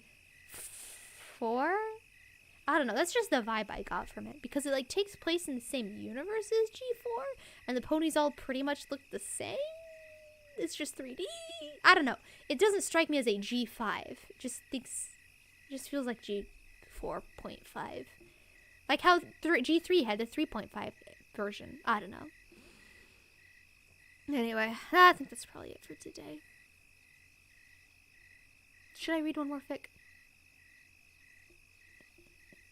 Is there one short enough that I could read? Okay, anyway, just recap. That was You Can't Always Get What You Want by bookplayer on fanfiction.com. If you guys want to read it, I can get you a link to it. Let me link it to you. There you go. Link, please link. Link. There you go. There's the link to the story. Go support the author. Bookplayer. They have 41 stories. Dang. That's impressive.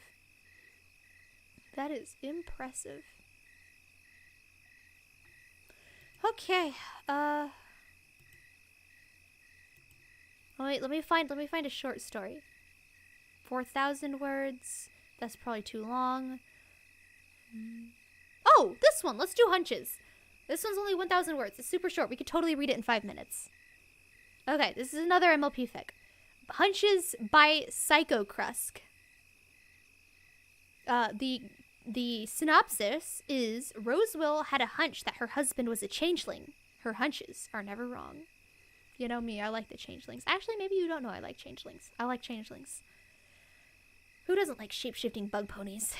Alright. This one, unlike the other one that took place solely in the human world, this one takes place solely in the pony world. A little bit of context for people who may not be familiar with MLP. I don't know, Iname seemed very confused. So changelings are ponies. They're not ponies. They're bug creatures that can shapeshift into other ponies. And what they do is they feed on love. So the idea being they replace a loved one and then feed off of the love that you have for that loved one. A pretty dark concept for a kid's show, if you ask me. But yeah. They can shapeshift. They feed on love. That's about it. TLDR. Do you just have MLP fanfics on standby? After we finished reading I'd Rather Fall Among the Stars, I was scrolling through my fanfiction account to try to find books that I had marked as favorite that were short enough to read. So I was still in my favorites tab, and I was just scrolling through the favorites tab trying to find good fics. But yes. I have a fic recommendation for anybody. You tell me what kind of fics you like reading, I'll have a recommendation for you. Okay, Hunches by PhycoKrusk. Oh, wait, I need voices for these people. Oh, because these aren't canon characters. Voices. They're elderly people. Just do elderly people voices. What's an elderly person voice?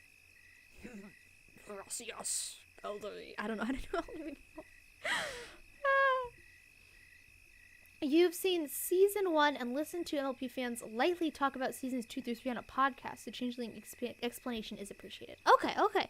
Changelings were, I believe, season 2. Either, let me think. So season 1 started with Nightmare Moon, ended with something. Yeah. Anyway, there you go. Personally, my favorite MLP season was, I think, 4 and 5. I like 4 and 5 the best. But that's just my personal preference. You still need to watch season 8 at some point. Me too. I have fallen woefully behind. I have not seen season 8. I haven't seen the Equestria Girls TV series. And I haven't seen that Pony spin-off series where they use iPhones and whatnot. That has gotten very bad reviews. But yeah, no, I haven't seen season 8 either. Okay, anyway. Right, voices. So I'll just do elderly people, right? I've been keeping a secret from you, said Rosewill the unicorn. She was old enough, although she would never say exactly how old.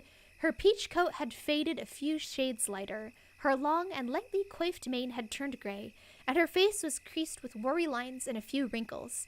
But her rose-red eyes were every bit as vibrant as they'd been in her youth, as were the rosebush marks adorning her haunches. Oh, have you now? Replied Cypress Bow the earth pony. He was also old enough, a bit older than Rosewill, in fact, but didn't put much value in his age beyond a number. His coat was already a light gray and had no shades really to fade from, although his short cropped mane had become a gray a few shades darker than his coat. And while his seafoam green eyes had lost a bit of vibrancy and were guarded by a pair of spectacles, the evergreen branches adorning his haunches had lost none of their luster. As they did every night after they'd finished supper and taken care of the dishes, they each sat in their rocking chairs on the front porch of their modest house on a hill overlooking Horseshoe Bay. It was summer, and the air smelled faintly of salt from the bay and citrus from the overfull orange trees a stone's throw from the porch.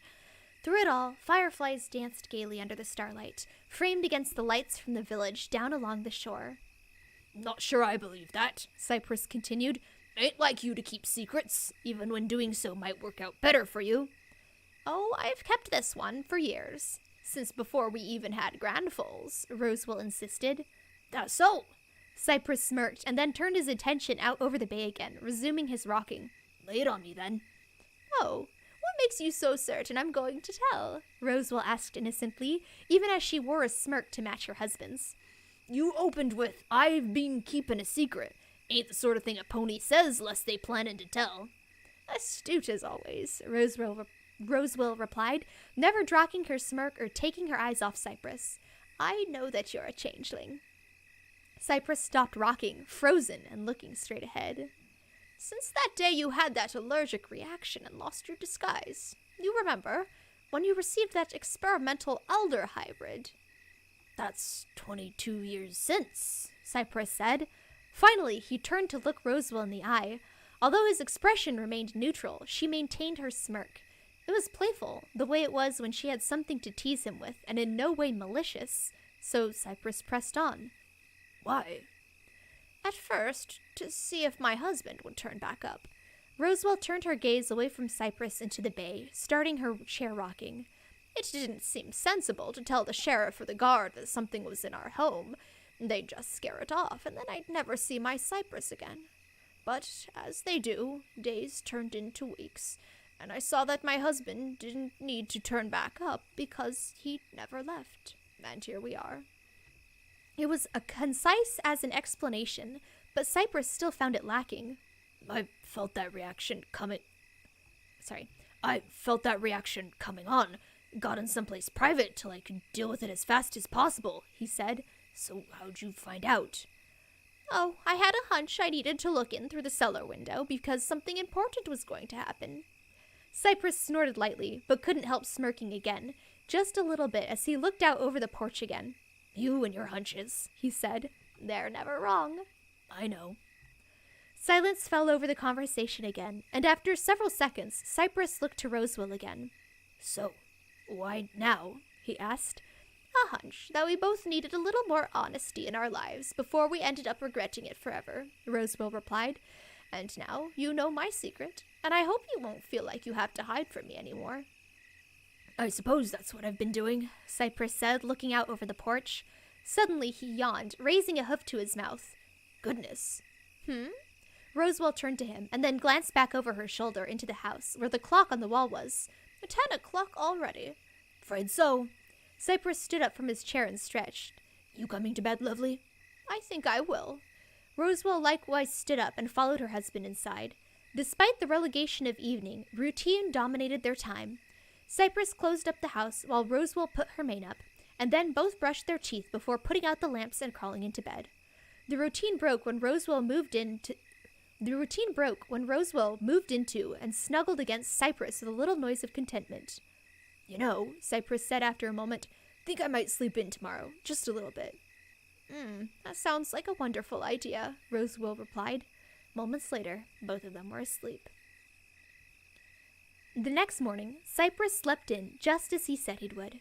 Not long, naturally, when there were only so many hours in the day, but he slept in nonetheless, nestled against Rosewell. Finally, he did wake up, feeling lighter than he had in years, and watched his wife sleep for a few moments before giving her a nudge. No sense in lying in bed all day, lovely. Not when there's so much left for us to do out there, he said. Rosewell continued to lay still, eyes closed and a serene smile gracing her lips. Cypress frowned after a moment. Rosewell? He asked, nudging her again. Rosewell continued to smile, peaceful and unmoving. For several minutes, Cypress watched her, and then finally said, Oh. Before we ended up regretting it forever. Tears stung and spilled from the changeling's eyes. Oh. Her hunches were never wrong.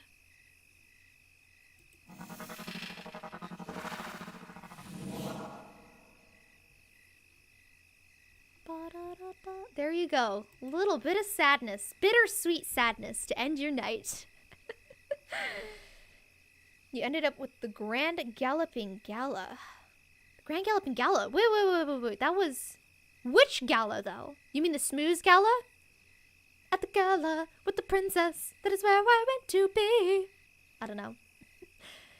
You're talking about the Smooze Gala, right? Because you're talking about needing to watch Season 8? Unless you're talking about the Season 1 Gala, which is very, very far ahead. Anyway, Smooze is great. You're alive, you promise! Hayden! Yellow! Welcome, Hayden! You caught the end of this stream. Haiti Maestro. Oh. Okay. I didn't even know you could change your YouTube name without, like... They have, like, a 2-year cooldown or something dumb like that, right? Season 1, not the Smooze one. Oh, you're saying... Oh, never mind. You're not saying that's... I got it. You weren't saying that's the last episode you saw. You were saying... Because I was saying, oh yeah, Season 1 started with Nightmare Moon and ended with something, and I couldn't remember what. And you're like, oh, it's the Grand Galloping Gala. Got you. Because that's how I remember seasons, is remembering the opening and the ending. Like, I think the opening to Season 3 was Sombra, and the closing to Season 3 was Magical Mystery Cure. And then Season 2, it was Changelings and Discord. I don't remember. I think Discord was the opening and Changelings were the closing. I don't remember. Anyway, thank you for reminding me. Thank you.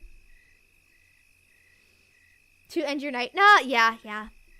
We are at the 3-hour mark for the stream. But hey, we finished the I'd Rather Fall Among the Stars series. We finished Seas You Could Sing So Deep and Strong. And then we read Hunches and You Can't Always Get What You Want, which are short MLP fics, which are very good, that I really like. I hope you guys liked them too. You forgot that it was an MLP fic like halfway through. It was just plain a good story. I know, right? I know, right? Some of these authors. Chef's kiss. That chef's kiss. There you go. They're great. They're great. Again, any franchise that I have at one point been interested in, I've probably read fics for it at some point. And if you like adventure or you like mystery, genres and whatnot, let me know and I can hook you up.